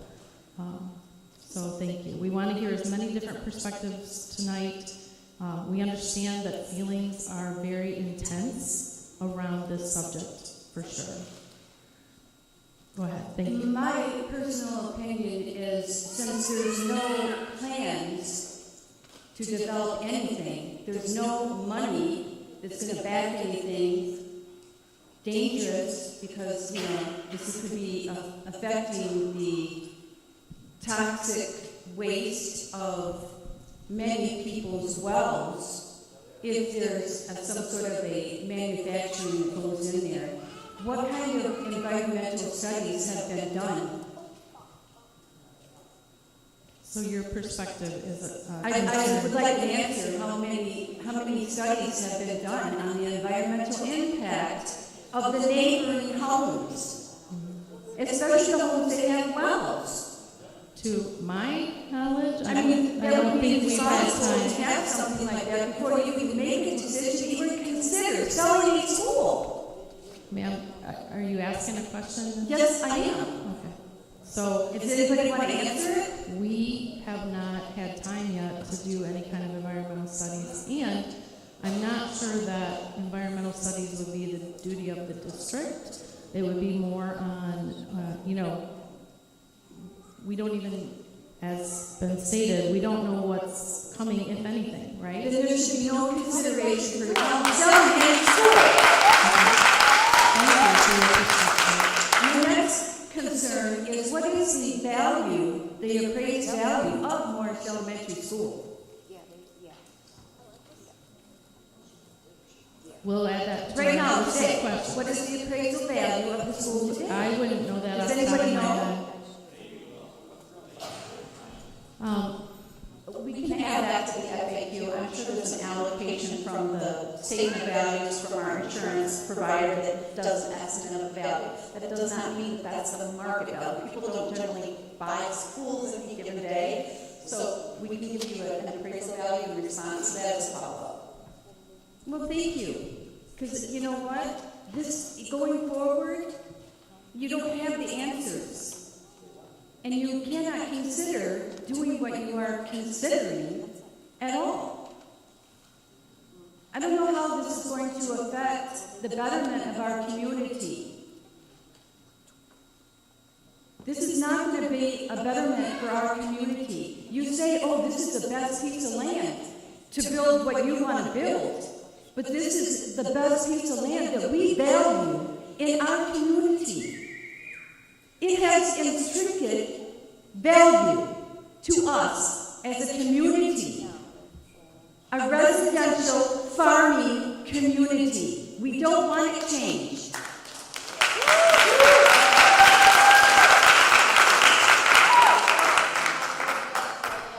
Hello, I actually live on Flint Township 5 Maple Road, but Morris School is right across the street from me. I have lived there 20 years. I don't have a child in that school. But I see many parents walking their kids to the school and picking them up and walking them home. And I can tell you there's people in that 350 some house subdivision that people have their houses up for sale and they are not selling. You want to know why? Because 3 years ago, that $259 million and they've been tearing down these homes and buying people out of their homes and demolishing them to make it more attractive to a potential buyer. Now in Marshall, Michigan, Ford, somebody referenced Ford up here earlier tonight. They started a site out there, and it's 60% built, and Ford walked away from it. Up in Green Township, they're fighting a communist party for land up there, and the people are fighting like heck. Now, we've been working, some of these ladies here have been working on this for 3 years, and we've done a lot of work. They have done a massive amount of research and done many presentations. All the while, we keep hearing the same story from the Flint and Genesee Economic Development, and they don't care. We've done surveys, we've done getting signatures to do a moratorium. We've done everything we could possibly think of, and it falls on deaf ears because they have a mission, and that is their job, is to sell something. We ain't buying, and you shouldn't either. Thank you.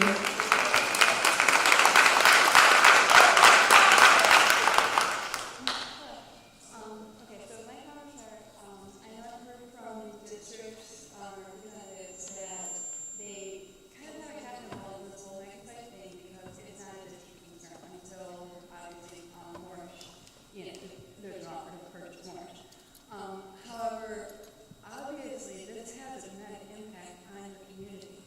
As a member of the Swartz Creek community and the surrounding communities, this mega-site affects you more than just the sale of the Morrish property. This affects your students. Any of the students, because you have a very large population of Swartz Creek students that live just north of Maple Road, who are now forced to the difficult decision of do we stay? We're not being offered the great money to move away. If we had tried to sell our houses to people knowing that we're trying to sell a house across the street from potential mega-sites, so the chance of them being able to recover their money is very, very difficult situation. So your families are being put in this difficult situation. So I would just encourage you to really consider more the impact that this site, not just Morrish, has on our community and the students. Especially, and another aspect of that is, the student head count is a big part of the income into the school. This is going to have a big impact. You're not going to have all those families living across the street from the site. Maybe they can find, a few of them can find someplace else to be. But obviously with, the sorts of people are listening, if they have a choice to move, they're not going to stay at a 400 school. They're going to move to another school. So again, those more things that, so I guess I have kind of been of the opinion that before this and before you showed the timeline, that it sounded more like it was kind of like a secret thing. Like maybe there was a couple people just kind of talking this over and making plans, and then they were going to drop it at the last minute on the board. Clearly, there has been a lot more communication. Clearly, there's been a lot more working together and just kind of developing this plan.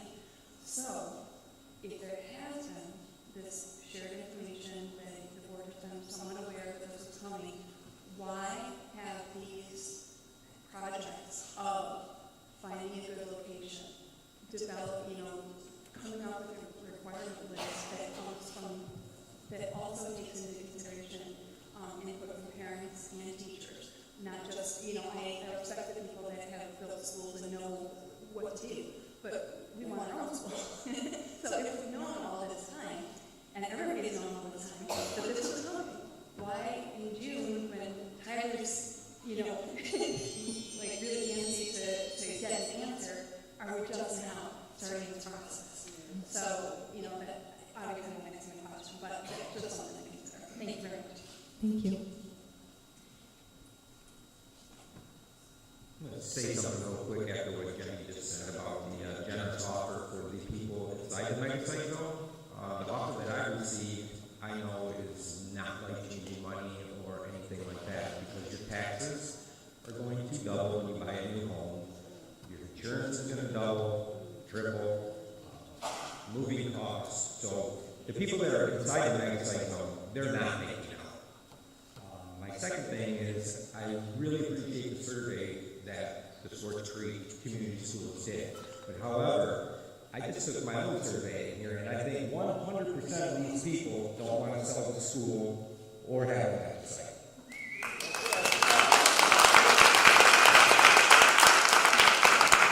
Thank you. There's so much that's so very complex. First of all, the money that was allocated from the state, $260 million, this is not normal. This is siphoned money without constitutional consent, and the way that they're going about this is very fascistic, if you will.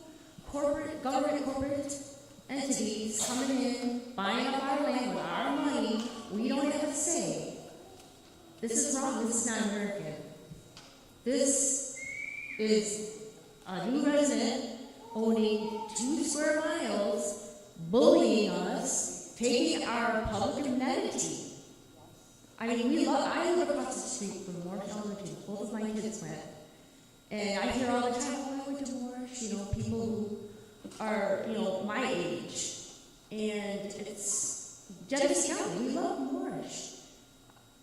The residents, the kids, they walk their dogs. There's no sidewalks. There's like a quarter-mile of a sidewalk down Maple Road. That's it.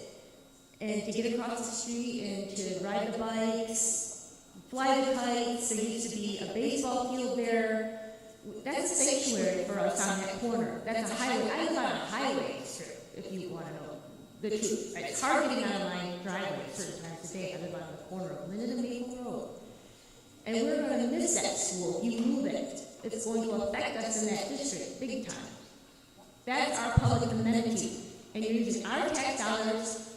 A corporate entity is going to use our money and buy our public amenity. There's something wrong with that. I don't think that's lawful.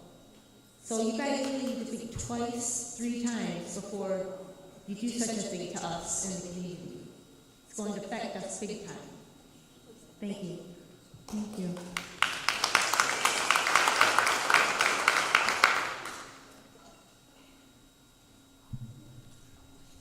My name is Gerald Roberts. I've lived in this township, in this school community for over 50 years. Right now, I'm staring at a tax bill. I think they have a winter tax and a summer tax. One of those taxes is for school taxes. 2 of my kids went through Moorish, went through Swartz Creek, raised them. My point is, if my property was worth $150,000 and I was in that particular zone, Mr. Tyler come in and says, I'm going to give you $300,000 for that property. Now, the people that lived in that particular house prior to him offering that were paying school taxes. Now, under the Headley, as of a certain, I think it's year 2000, they were protected. But if somebody came in and bought that property afterwards, it goes on the value, and half of that is the SCV value, and that's the multiplier for your tax base. Now, I would like to know, a lot of these businesses come in here and they say, hey, we can't afford, when we go out of business, to have that building set there, so they have it level. So then that takes the tax base that maybe that building would have been $400,000, and it takes it down to the property value, which might be $2,000. My question is, all this property that Tyler and Mr. Tim Herman has purchased, do we lose that as a tax base, or does it maintain the $200,000 or the $300,000 that they've offered for that particular property, and is he paying that in school taxes on all that property that he's selling? Now, I asked why my particular property taxes for my assessment went up $48,000, SCV value 24, and the next year it went up $9,000, over $50,000. But yet, I looked at all the property around me, and there wasn't anything that didn't sold for anywhere near the property value that I was being basically assessed on. Now, in Truth and Taxation, they say that your property value and they have to tell you what it is. But every year, under the headlight, they can put an inflationary factor up to 6%, and my taxes automatically go up every year. Even though the school system comes in and says, with this particular proposal, it's running out. But if you take this particular proposal and do it, there's going to be no increase in taxes. That's a lie. Under the headline, 6% inflationary factor, everybody pays that. I'd like to know if all of those houses that were demolished in that particular zone, are they paying what Mr. Tyler has offered them in property taxes? Or are we, as taxpayers, having to make up that particular amount in our school taxes with regard to our winter taxes? Please answer that question. We'll add that to our document. I'm sure no one has that answer right off the top of their head, but thank you. What about our financial director? We'll add it to our document. Pardon? We'll add it to our document. Thank you.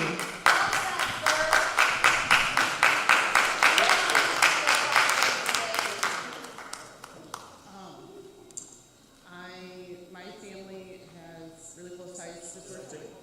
My brother was in Iraq, and Swords Creek surrounded my family. I love Swords Creek, but I can tell you, as somebody who has a first grader at Moorish, if that school sells and moves, and the second site moves in, my family and I are considering leaving. We are considering leaving a community that came around us during a really hard time in my family's life, and not a lot. So it's not, there's really deep ties here. And I just really want you guys to take that into consideration.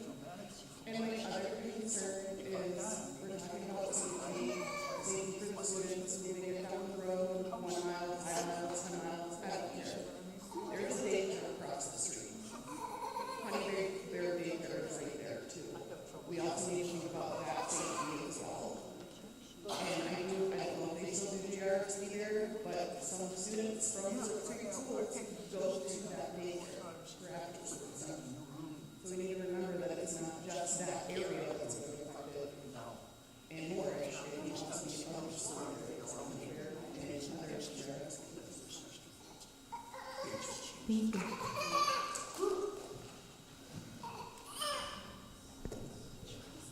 My name is Joanne Eddy, and I'm a resident of Lundy Township.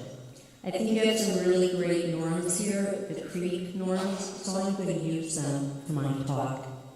Commit to learning. I encourage everyone to go to our website, nomegasite.com, and learn about what is meant by having a semiconductor manufacturing plant in this area. I've always thought that if you're trying to sell something, you should know exactly what it is you're selling, and that might be something that the FGEA and its executive directors could learn about. I bet you if I asked, name 2 processes involved in a chip manufacturing plant, I could get no answer. Respect for others. I think a good reason as to why there's such animosity here about the decisions being made is I've attended mostly every Mundy Township meeting. Tyler, as a representative of the FGEA, has been there. As of just this past Monday, he talked about how they are continuing their efforts to find a buyer. There was no mention at that meeting that there was an outfall of Sandus. Since October of 2023, we've been told at our township meetings, like Sergeant Schultz and Hogan's Heroes, for anybody old enough to know. I know nothing. Let's learn about that. Go to our website, I encourage you, nomegasite.com. Respect for others. Again, this comes with the fact that we, as citizens, feel disrespected. We find out information from Crane's Business. If Crane's Business puts out something, they've known about it for a week ahead of time. And it's a sad case when Crane's Business puts out something before Mr. Rossmaker says that he knew anything about the dropout. Everyone is responsible.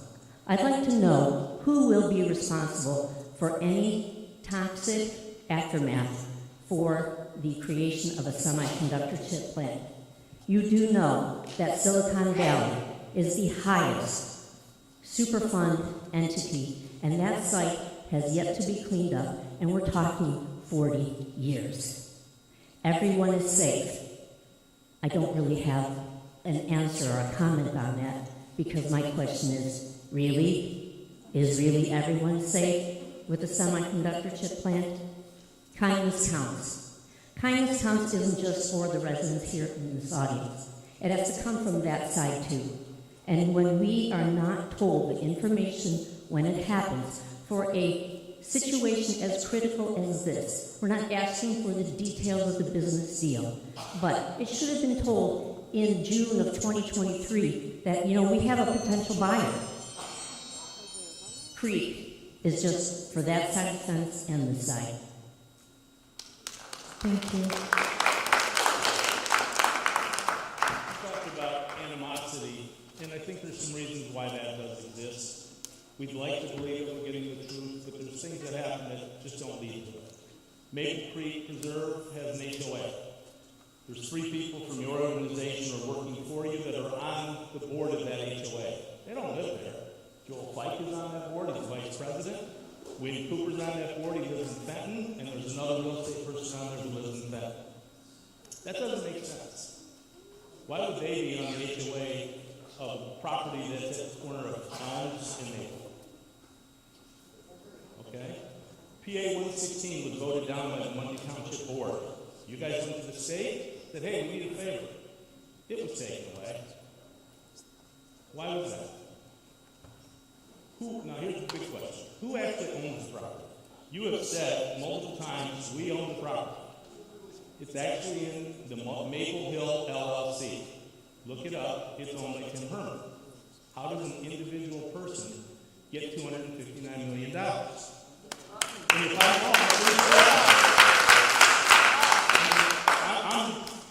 I'm not trying to throw air out. I want two-way conversation. It says online he owns the LLC. And you've said multiple times, we own it. You said it at the last presentation on 25th. You don't own it. Tim Herman owns it. His LLC owns it. So that leads to mistrust. The last thing I think is for each board member, Andrea and Carrie and Chuck and whoever else is here. You live in Lindenwood Farms, 300 some houses. You're not getting any money from these guys, okay? The unlucky or lucky few that are in the perimeter, they got some money. They may get some more. Lindenwood Farms, they're losing their value. Maybe their house is at $250. They're going to have a tough time selling it. It may go down to $150. If they're lucky, this is their life savings. This is their home. This is their achievement to grow their family. All of a sudden, their value has dropped significantly because of this project. What happens to those families? Those are the people you're supposed to represent. And I would hope you all think about that when you do vote yea or nay on this project.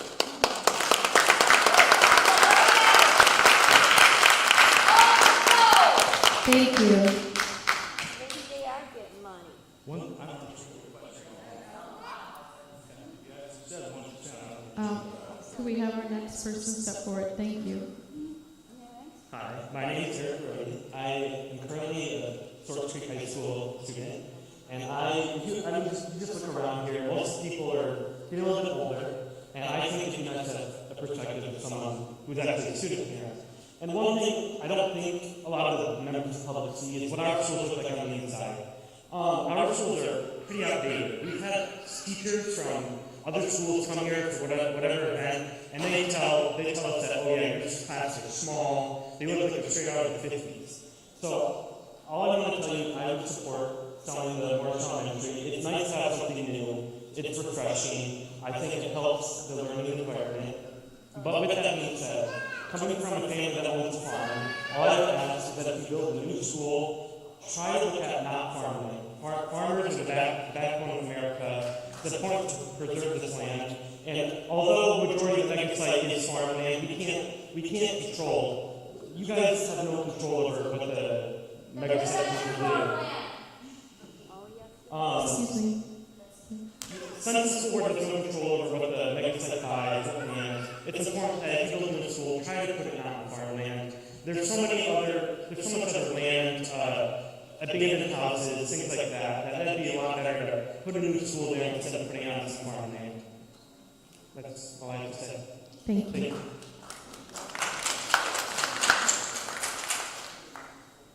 All right, I'm an emotional person, so I'm going to try to keep my shit together.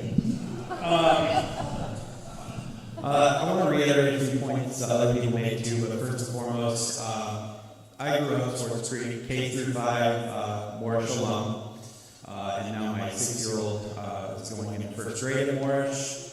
The house we lived in, the house I grew up in, me and my wife were fortunate enough to move back into, and so there's a lot of sentimental value in this community and area. Me and my wife both went to Creek.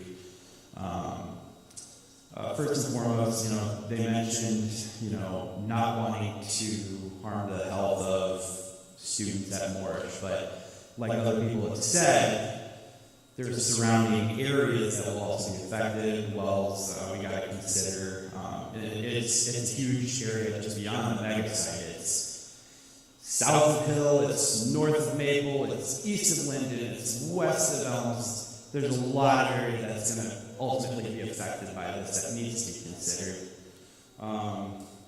But one thing for me, having been K through 5 at Moorish, kids going to Moorish, another kid set to go to Moorish here in, probably about 2-3 years. God bless you guys, because he's a nightmare.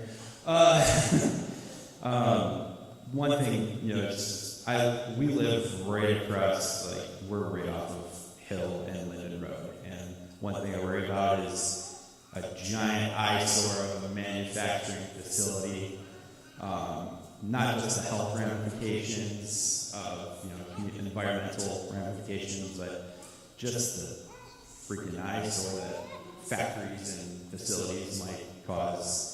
I have friends that have actually moved into the area because it is a quiet, rural community, and that's something they appreciate. Now they're also considering moving away. My wife was up here and mentioned, if this goes into effect and there's manufacturing built and developed, we may consider moving, just with those potential risks to consider.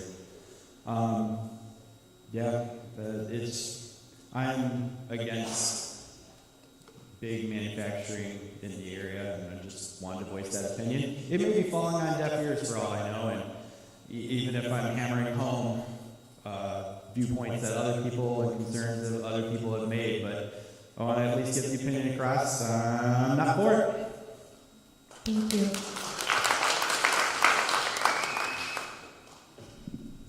My name is Lindsay Barker. I am a student at Moorish Elementary. I moved to the city 2 years ago, and I own the second oldest house that's still standing in Swartz Creek today. So for me, history is really important, and the history of this community is. The people that lived in the house before us lived there 70 years. The people before that lived there 70 years as well. I wanted to stay here 70 years. And if this comes in, we can't leave fast enough. Let's not kid ourselves. Swartz Creek is not the best community in Genesee County, but it's better than some. So a lot of us move here because it's better. It's what we can afford. It's schools that are just okay. They're not bad. And, honestly, the way that the survey was posed to the people in the community, I find extremely biased. It was stated that this is an opportunity. We've been presented with this offer. It would not cost anyone any extra money, but the negatives weren't presented. There wasn't a link in there saying, please watch the video of the school board meeting and all the shady stuff that was tied into this deal. You didn't give people that opportunity before they answered your survey. And I find it very disheartening, especially from an educational source, that you wouldn't at least do that. There's an old saying that says, if you lie with dogs, you get fleas. And really what that means is that failings like dishonesty and immortality are contagious. And I think we're all feeling that. I personally find coming into a community and essentially taking a match to 150 houses in our neighborhood, and then Tyler standing up with a garden hose and saying, here, I'm going to help you put it out, is immoral, and it's wrong. It's not what a community leader does. A leader is not someone who manufactures crisis in a community. and then acts like they're the hero to resolve it. This is called a hero syndrome, not a leader. It is said that democracies do not die because people stop trying or caring. They die because people get scared and they let the wrong people promise them safety. And I think that's what's going on here. I implore you to not look at the cause of our problems for a solution. Do not go to the person that caused the situation in the first place and put him on this stage as though he's a leader and an authority. He has created this situation, and the alliance that he works for has created this problem. We should not be looking to him for a solution in any way.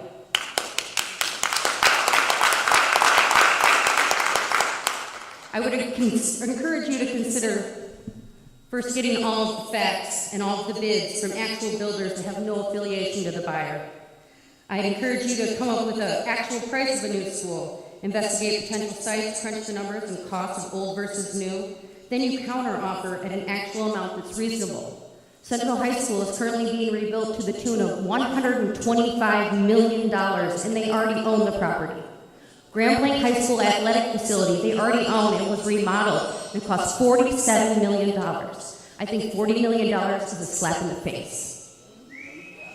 I think if you do take an offer and decide to work with this, you structure it in a way that benefits your school and your students, not that benefits the Economic Alliance. I have a history in real estate. I've been a property developer, and I'm actually ashamed of some of the things I've worked on because I realized we never considered the people in the community. We considered what was right for our business and what was going to make us the most money. And I see that happening today. I suggest that you structure, if you decide to take it and decide to work with this, a contingent offer. Because nobody's come up and said, what if this never happens? How are we going to save face if the mega site never comes? And Tyler will say it will, but just as likely as it might not. So maybe we structure a contingent offer that says, we will sell you our school for a determined amount of money if and when an AMD user buys the property. If it never happens, we shouldn't have to sell.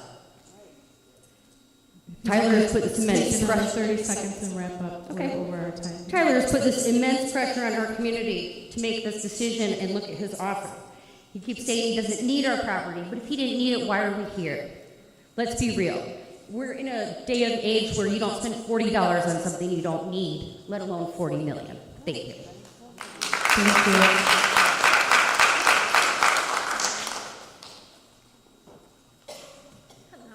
Hi. Okay, so there's a lot of really prepared people here tonight, and I've learned so much just from everything that everyone has brought to the table, and I so appreciate this. I grew up in a small town north of here. When me and my husband got together, we decided that we wanted to try to find a small town closer to our jobs. And I looked at the school district, and I had heard wonderful things about the Swartz Creek School District. So it led us here.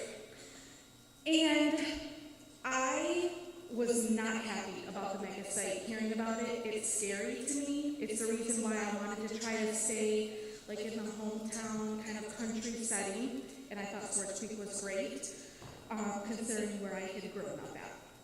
And also, the idea of having his school directly next to a mega site is terrifying. So here I am. I don't agree with the mega site. It's really frustrating to me. And yet, at the same time, when we're proposed with this idea that there could be this massive manufacturing site and what kind of negative impacts that could bring to children going there, during their school year, it's scary to think about them and what they're exposed to. So I don't want to agree to the sale of the school because I think that seems unnecessary. But at the same time, the flip side is, what are going to be the negative repercussions of having a school full of small children right there? I don't think I would want him to continue in the school district, in that school building, with a big manufacturing site right there. And it's super disheartening to me because we moved here just a couple years ago and we were so happy to find a community that we felt fit all of our needs for our family. And so, I just, wanted to express that, and I'm really happy that I showed up here, and I've been really educated by everyone here tonight, so thank you. Thank you.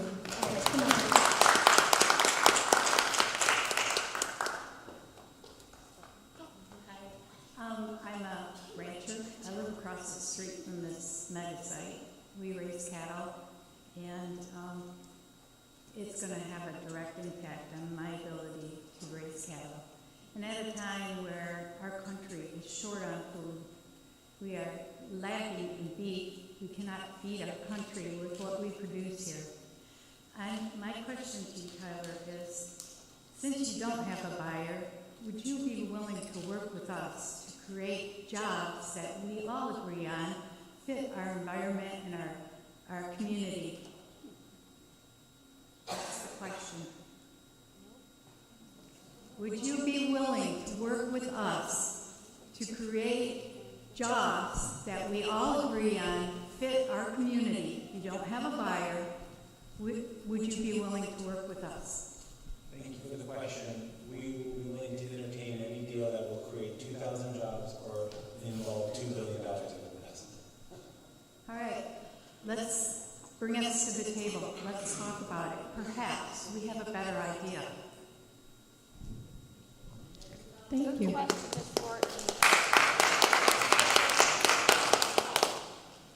Hi. I might be the sole representative of the class of Swartz Creek 1971. We lived through the building of the middle school. Oh, there's schools. We lived through that move, and it was well planned out, they thought. It was going to be nice, it was going to be great. The move didn't go real well, unfortunately. I still have a pair of penny loafers buried somewhere in the parking lot over there. I came tonight because I wanted to find out that we were going to remember the impact that a move of the school has on children. Money's one thing, don't be dazzled by it. But please remember what schools mean to the kids, what a move does to the children. When we all got together for our reunion, the only thing we talked about was the day we moved to the middle school and how traumatic it was. And the spankings we got for getting mud on our shoes and socks and everything else. Did it make our lives better that we were in a better, bigger school? Maybe. But the teachers made a bigger impact on us. So please, just think of the kids, too. The money's nice, but what we do to our children, they are our future. And please remember them. Thank you. Thank you.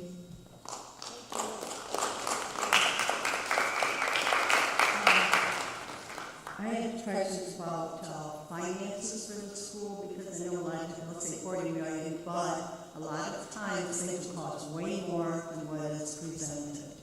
You'll have electrical and everything. It's just, our prices just went up. And now with the tariffs and everything, it's going to cost even more. And so I was wondering about that, because I don't think, they can put a set price on this. And things do cost way more than what they think. And I just feel like with this thing, they move people, they're moving our residents out. It's more like a people trade, that they want outsiders, they'll be, coming in. And then also wonder about the housing, because they get rid of all these nice houses and everything. This is where are people going to move to? Because, and then these other people come in, where are they coming from? And are they going to be residents in our area? Are they going to be paying school taxes? Because right now school taxes are a lot, and then they're talking about, we got money, this and that for school. Why did they ask for a 27 millage in the first place, if there's so much money out there? And then they asked, last year they asked for more millage? I don't understand. And it just seems like all these promises are made and they don't happen. You know, they'll say, oh, we're gonna burn this, we're gonna do that. Well, that happened next door to me at the subdivision. They made all kinds of promises, they didn't do them. And they're going by these ponds, oh, they're beautiful, and they look terrible. And how can you guarantee that the quality of work is going to be there? And, well, like I said, only have one developer coming in, you need to get other opinions, other developers, maybe take bids on property or on these things. But I don't know, this magazine thing has had me upset. We've worked, quite a few years for our property. We had a map and drew, where we want to be. We found, oh, this is a good area. We got this here, there. And my husband and I raised our children there. And I just don't feel it being displaced. They're being forced out. And then a lot of times you look for a house, they might offer you something, but when you actually start looking, things cost more than what originally was planned, because houses are selling for quite a bit right now. If you want to buy a house, it's just such a mess. And was a lot of research done in finding this location for this mega site? Weren't there other areas that could have been just as suitable that didn't have a lot of houses? A lot of people, because so many people are being displaced right now. And it's like, we're just treated like we're nothing. We don't need you, you can go somewhere else. So I just hope you guys do a lot of thought in this thing, if you choose to do something like this. Just plan it out, do all your research that you can do. Don't just take one person's word for everything. Like it's God's the truth. You do your research. Thank you. On the environment and everything. Thank you. Homework. Sorry, I know I'm back again, but I had a couple more things that I thought of.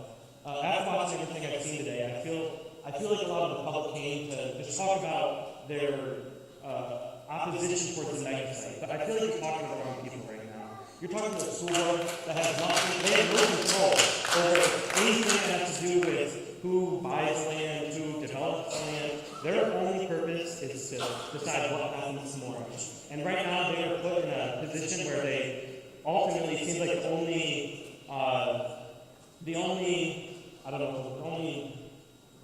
solution to the problem is to build a new elementary school and abandon the old one.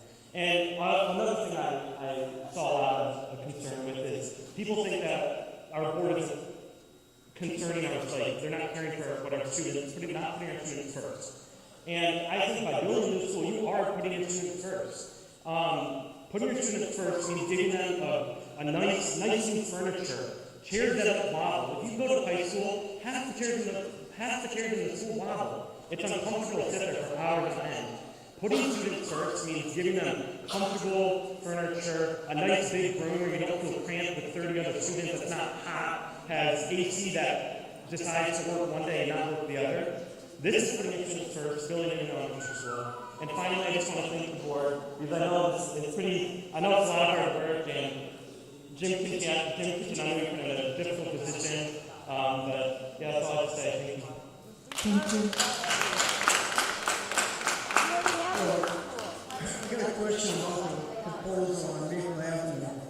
What is the future for that road? Anybody up here?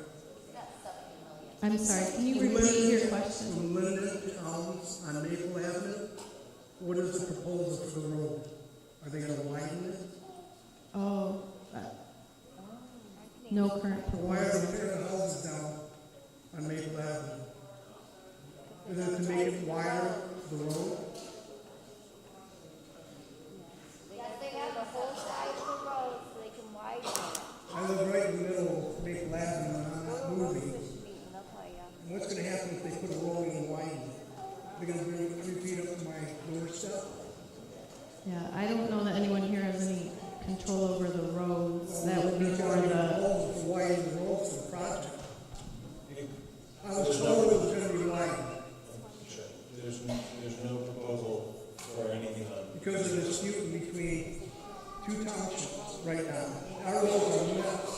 They've already paved the road on the other side. They won't even pave our road because your trucks are destroying our road.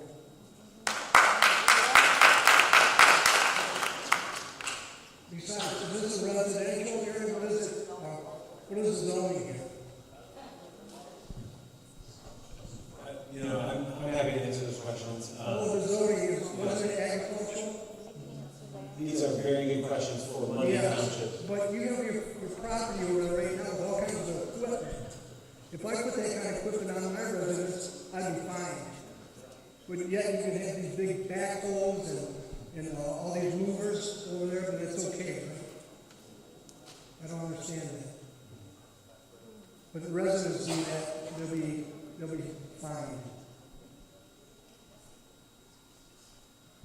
Nobody can answer why the equipment's there like that?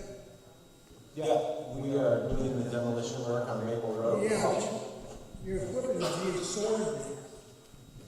I gotta look at it.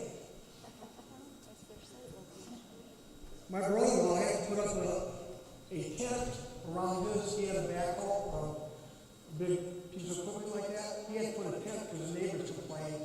They were looking at his equipment. When we do a demolition, we apply to the township. That's how This doesn't answer the question why your equipment's there. It's all outlined. Because they let you do it, right? Because money talks. That's what we know.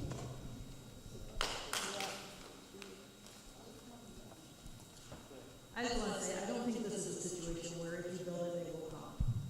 This is an elementary, which is definitely a foundation. But our high school, yes, needs a lot of work. Our middle school needs a lot of work. One elementary is not going to bring a bunch of people into this community. As you've heard, a ton of people are looking at me. I am not within the mega site, I'm a mile outside of it. I've called to see water, how it runs, nobody can tell me. I've called the county, I've called the state, I've called everybody. I'm doing my due diligence because I'm trying to decide if I have to leave the community that I voluntarily moved to 25 years ago.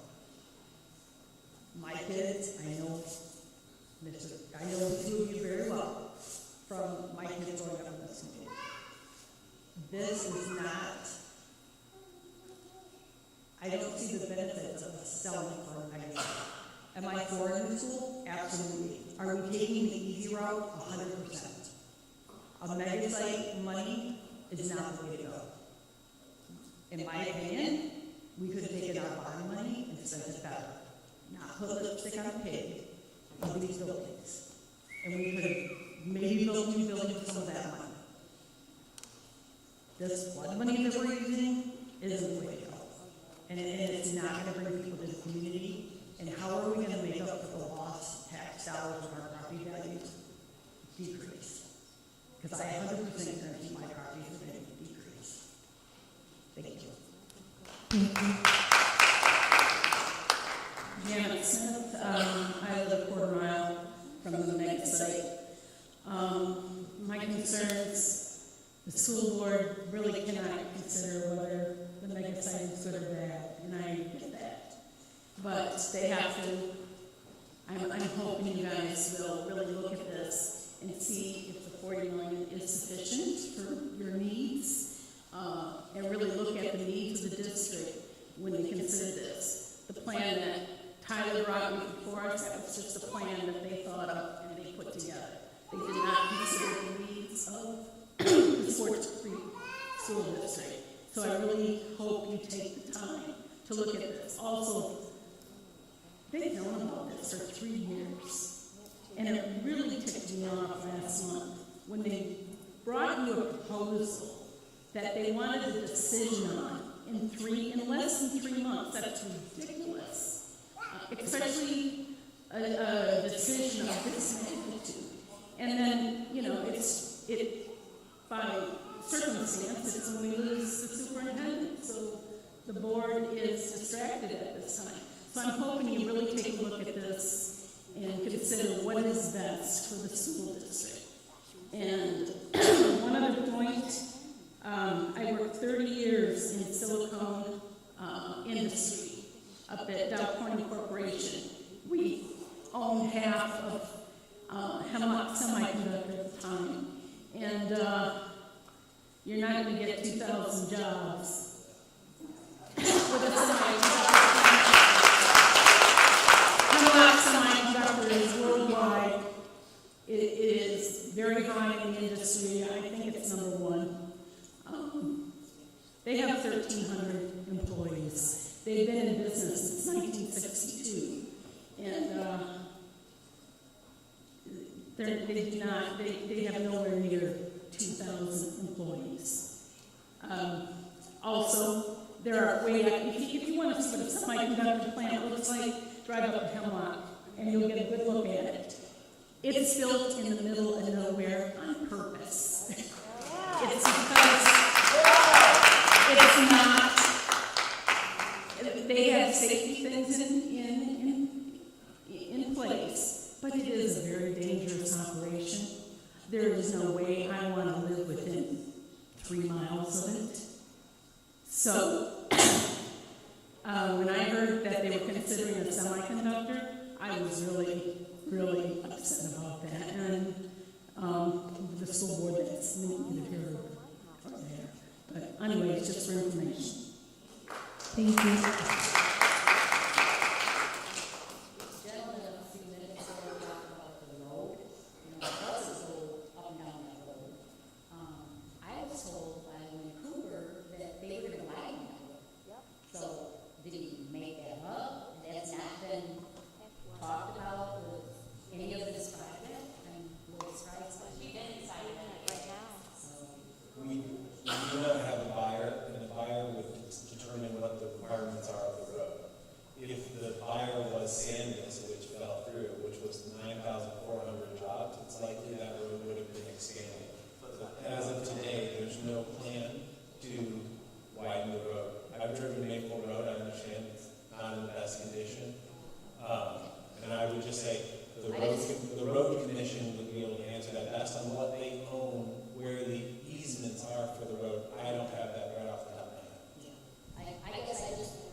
Thank you. All right, it's me again. Just going to ask you, why the pressure to sell Morris Elementary School? Why is there so much pressure on this, Tyler? What's the pressure? Why are you pressuring us to sell this school? Yeah, all I'm saying is that we made an offer for Morris Elementary for $40 million. What we thought is be best for this community, best for the school district, if they wanted to take the opportunity. We also did the due diligence to understand what does it cost to build a bigger and better school, which is why we arrived around the $40 million offer. There's no pressure, there's no need. If the school district doesn't want to take the offer, that's everything they have to do. But the offer stands for $40 million and Morris Elementary. Is there something more you want to add?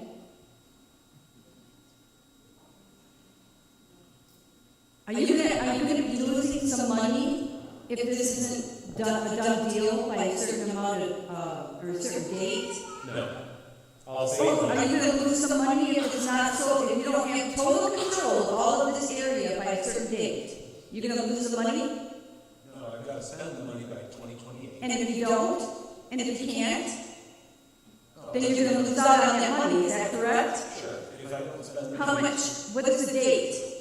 It's August of 2028. August of 2028. And so this is why you're pressuring us to sell the school. Is this correct? Because you want total control of all of that area. That's not democracy. Is it? Is that democracy to you? Would you like someone to do that to your home? Your home area, your environment, your community? If you're insinuating that this is a eminent domain or anything like that, it's certainly not. We're making an offer to the school district that they have every right to take or not. If $40 million is what is best for the school district, and we are obviously listening to the feedback today and looking forward to making sure that the school district has the right offer they need. Will this be enough for you to walk away and say, you know what, we don't want the school? Would that be enough? Would that be enough for you to walk away? By listening to the people here tonight, we don't want that. So would that be enough for you to walk away? That's not my decision. Oh, yes, it is. It is your decision. You're the one here representing your MEDC or whatever it is you want to call Ma'am, it. the question was asked and answered, so it, Okay, the that's offer's what here, I have. Okay, the so board we're has just- to make the decision, and there isn't undue Okay, so pressure. you don't They have to have answer that. the option to decide to sell or not sell. Yeah, well, my next question is this. If a company came in and they guaranteed 2,000 jobs, and they were going to build this great big factory, and they would spend $2 billion, but they would not only that, but they'll top it and spend it $3 billion, would you take it? If I'm following your question correctly, if you said if we had a business that was going to create 2,000 jobs and invest $3 billion on this site. Yes, that's my question. That would be the type of opportunity we would consider. I don't know what industry it's in. I don't know what the wages are. I don't know what the plan is. I'm not going to offer to anyone, for example, I'm not going to build a cement plant. But we're looking for good paying jobs that you can raise a family on. What we're looking for is a good community partner, something that's going to advance our community forward. So, marijuana is legal in this state. Say if a manufacturing for marijuana growth wanted to build a factory there, like they did in California, and had all those underage children working there, are you familiar with that? I'm not familiar with it, but I guarantee you. Oh, it's been in the news. It's been in the news. So would you sell out to a marijuana factory that would hire 2,000 people? He said no. No? Okay. Thanks. That's all I want to know. Thank you.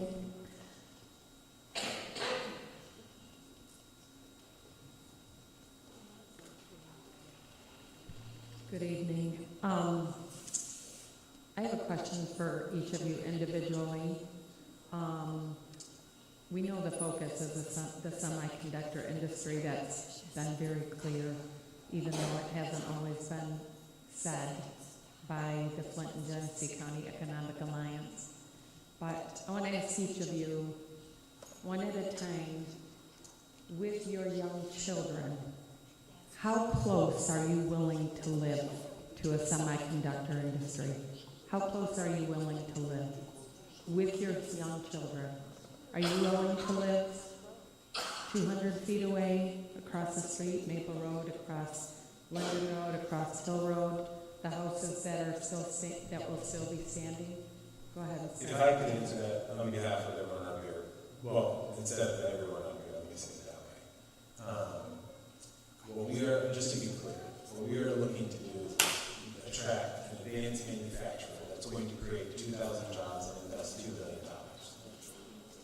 What I think you're trying to paint is a picture of some type of toxic entity that's going to come in and be a polluter to the neighborhood. And Have you read about the semiconductor industry? Yes, ma'am, I have. And what I would say is that if you look around the country, Hemlock Semiconductor is a supplier to a fab.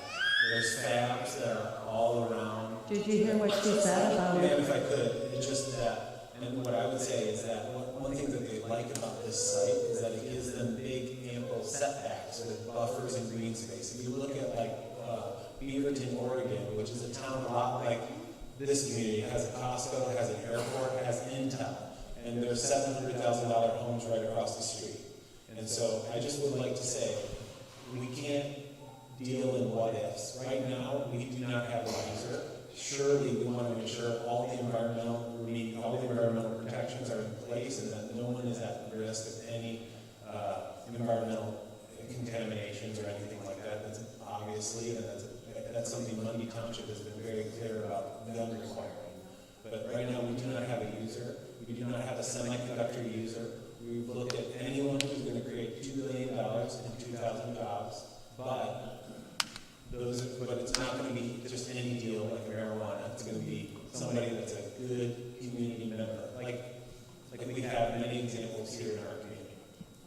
We already know that the state, Whitmer has said it, it was clear in the news over 2 years ago, 2.5, 3 years ago, whatever it was, that she wanted to lead in the electric vehicle industry or the semiconductor industry. She wanted to lead.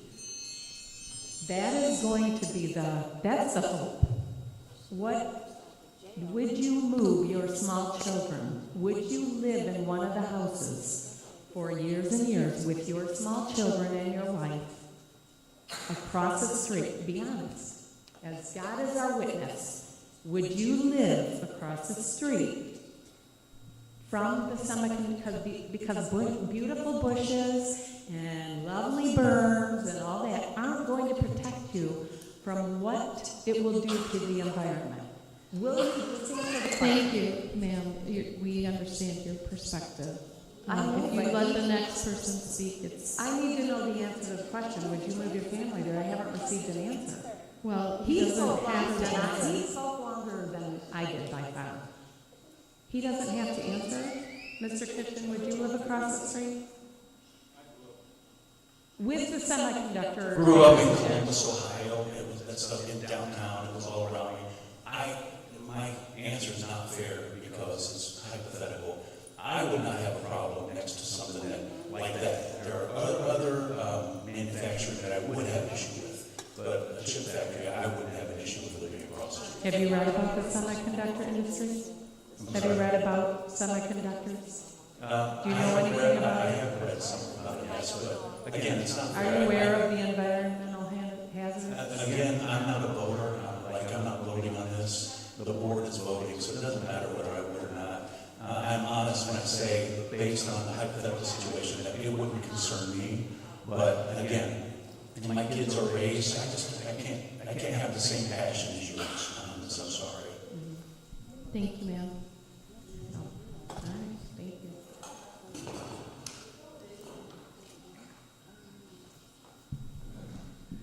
We are a community, and I'm going to speak to you guys because they are telling us that they can't really answer any of our questions, that this has to do with the board members, that the board members are making this decision. So I know there's board members out here, there's one meeting right now, and I heard them say that there's a separation, that we only are here for the discussion of the Moorish. Well, I do believe we're called Swartz Creek Community Schools, which means our one cell of the school doesn't matter, we're a community. It affects our whole community, the cell of one elementary school that I went to. My parents live on Maple Avenue. They have not sold, and that's the idea of not selling, is that you're deterring things from moving forward. So if you have 10 acres like Julie Aslin up there, who I grew up next door to, I remember her digging her basement, and I remember them moving in next to my parents. My parents built their house there 40-some years ago. And for you guys to keep talking again about money, like we're an industrial community. We are not an industrial community. We are a farming community. And my main concern is for the rancher that's out here who raises cattle. We are a farming community. And why are people not more worried that our federal government is so quick to get rid of our farmland? $259 million quick to get rid of more farmland. Why? Did we ruin it with GMO seeds? What did we ruin this land with that we need to sell it to a big corporation like this that we don't even know? So my concern is, don't sell the school until you know what's going to be built there. Thank you. Hi, I'm back. First, I want to apologize for swearing. My wife pointed that out, and that there's things in here. I'm sorry. I also want to make it clear, too, because I think myself included, based on emotion, took it more to like the mega site as opposed to the real matter at hand, which is Moorish. I just want to make it clear I am obviously anti-destroying Moorish, just because of the attachment or emotional attachment there. But I also want to point out, too, with the survey. Well, first off, let me say this, because now I'm thinking of it. You mentioned you wouldn't entertain businesses coming in unless it brought 2,000 jobs, but then Sandus was only 954, which is only half. So I guess where was the leeway there? 9,400. Okay, I apologize if I misheard you then. I thought it was 954, and I'm like, that's not even close. It's okay, so my bad on that one. One other point I thought of while I was collecting my thoughts and everything is the whole survey that went out to the community. I just want to express opinion on that one. I feel like the questions weren't necessarily asking the right questions. I feel like answers were kind of predetermined. I feel like, now granted, it would be very tedious to answer a lot of open-ended answers as opposed to clicking, but I don't feel like more appropriate questions were asked to allow us to give proper answers. So I do feel like the data there was a little bit skewed. Again, I don't feel like the right questions were actually asked or the right answers were appropriately available for us to answer. So I think I'm done now. Thank you. This question is for the one lady that was just up here just a few people ago. This is just a proposal. I don't know if you want to have Wynn Cooper get a hold of me, Tyler. I'm willing to trade you homes if you don't want to answer her question. I would love to live in Fenton. We can swap. We all know what we have in our house. I do willing to take this proposal. My house for yours. You can live right in the backyard. You can be the motivational speaker, cheer. Thank you. Is there anyone else who would like to share a perspective, maybe something else? Yes, come on up. Can you take the mic and, because this is being live streamed, so we want everyone to be able to hear. I live on Hill Road, and you keep referring to the survey, and I have never seen the survey, so my comment is, how was the survey presented to the community? Okay, for those of us that don't live their life on social media, and I think out of 632, that speaks for a large majority who don't. I would hate to see you weigh so much value of your decision making on 632 responses. I haven't seen it. I think it would have been more effective. This meeting tonight, I wasn't dependent on social media for it because it was advertised on Channel 12. It would have been nice, maybe a mailing or something like that, that for most of us that don't, I don't get up every day and hit my Facebook or social media or Instagram. I get up and start doing my chores, you know, so, but I'm impacted and affected by this decision. And I don't really want to see that survey part of your decision making because I don't feel it's an honest answer to what you're looking for. My second comment is the offer of $40 million.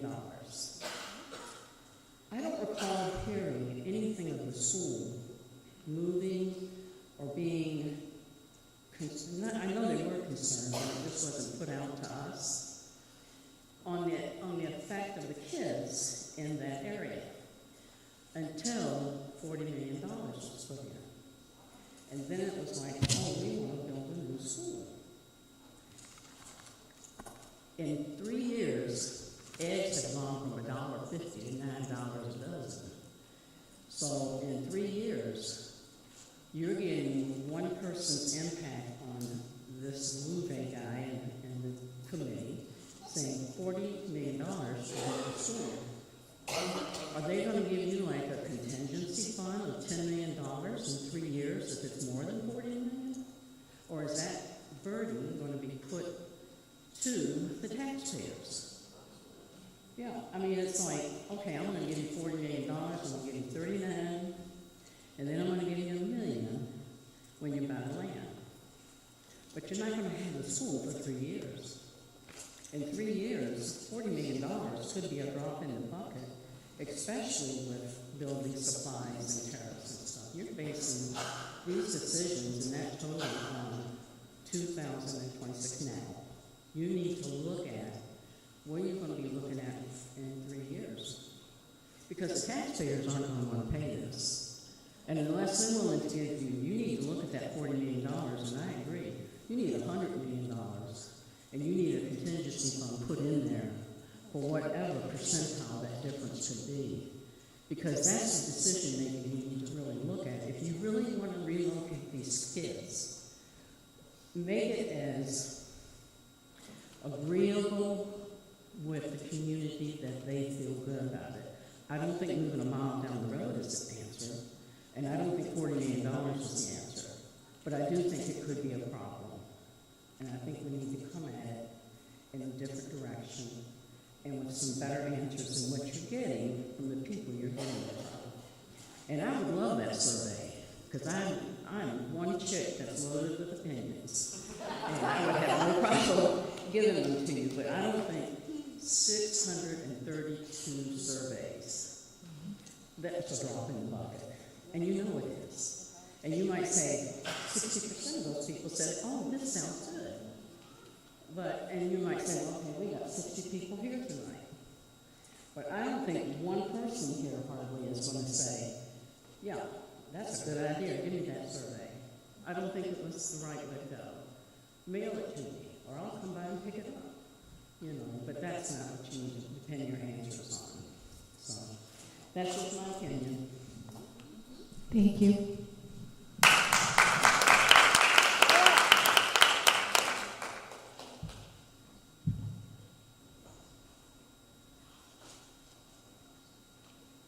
I just have one question. I just wonder, it doesn't matter what factory you build there, is there any restrictions of how close it can be to a school?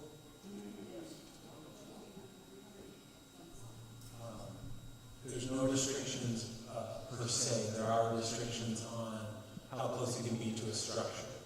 And that's per the zoning guidance of the township. No contaminants or anything of that nature? No contaminants or anything of that nature being enclosed? I mean, you may not have a semiconductor go to some other building, some other factory or something. No restriction there.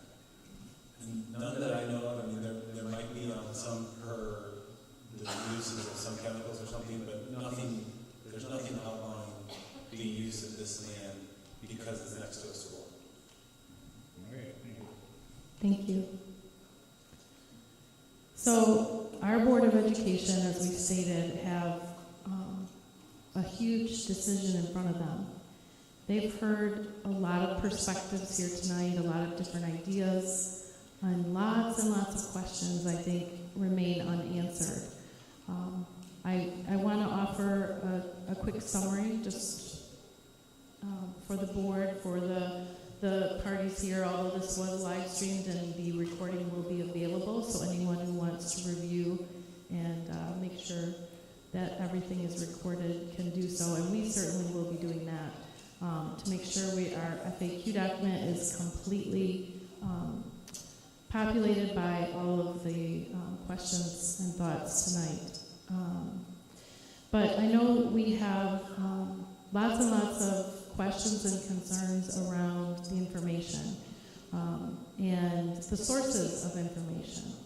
Lots of suggestions that perhaps the district needs to go out, the board needs to commission some research, some studying, look into some things on their own, and verify various information. Especially, I hear a lot of concern around what the cost will be and how those costs may escalate over the next few years. Of course, that's all even if the board is interested in selling the school at all. So, there are those factors to consider.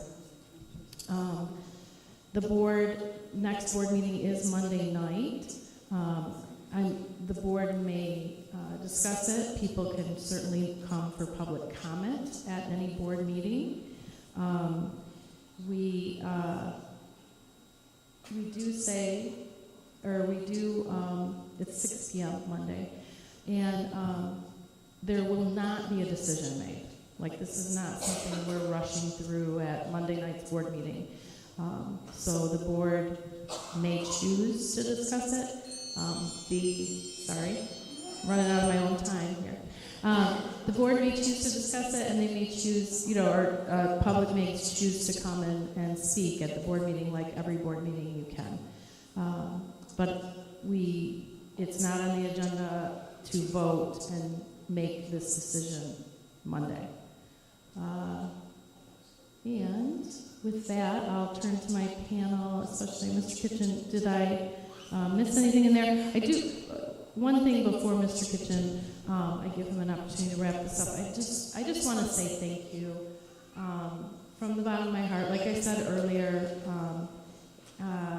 I am a long-term Creeker.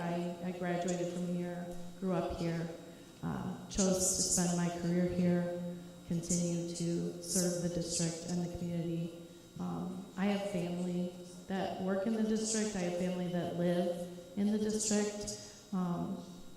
And while I've been an impartial moderator to the best of my ability, I hope, we all have those ties, right? And we all have ways this is going to impact. And some of us it may impact in positive ways, and some of us negative ways, and some of us we might not even know the impact at this point. But I appreciate the fact that you care enough to show up here tonight. The entire community, as was stated, it was on the news. We invited people, and you guys showed up, and especially the young man. I don't know if he's still in the audience. I can't quite see everyone, but what a wonderful testament to our high school that we have a student who had the bravery to speak his opinion and to show up here and to want to be involved in the community in this way. So that really makes me proud of our students in our district and so forth. So we had all these perspectives to consider. Again, this board has such a big job, but thank you all, and especially those of you that persevered through, to the bitter end here. And with that, Mr. Kitchen? Yeah, just quickly, I won't take any more time. Thank you, Michelle. You did a wonderful job as a mediator. I appreciate it very much. Thank you so much for your perspective. I can say you caused me to think, truly. And we want to offer more opportunities like that, good, bad, or indifferent. Please feel free to come and speak your mind. We will have opportunities for you to continue this as this develops.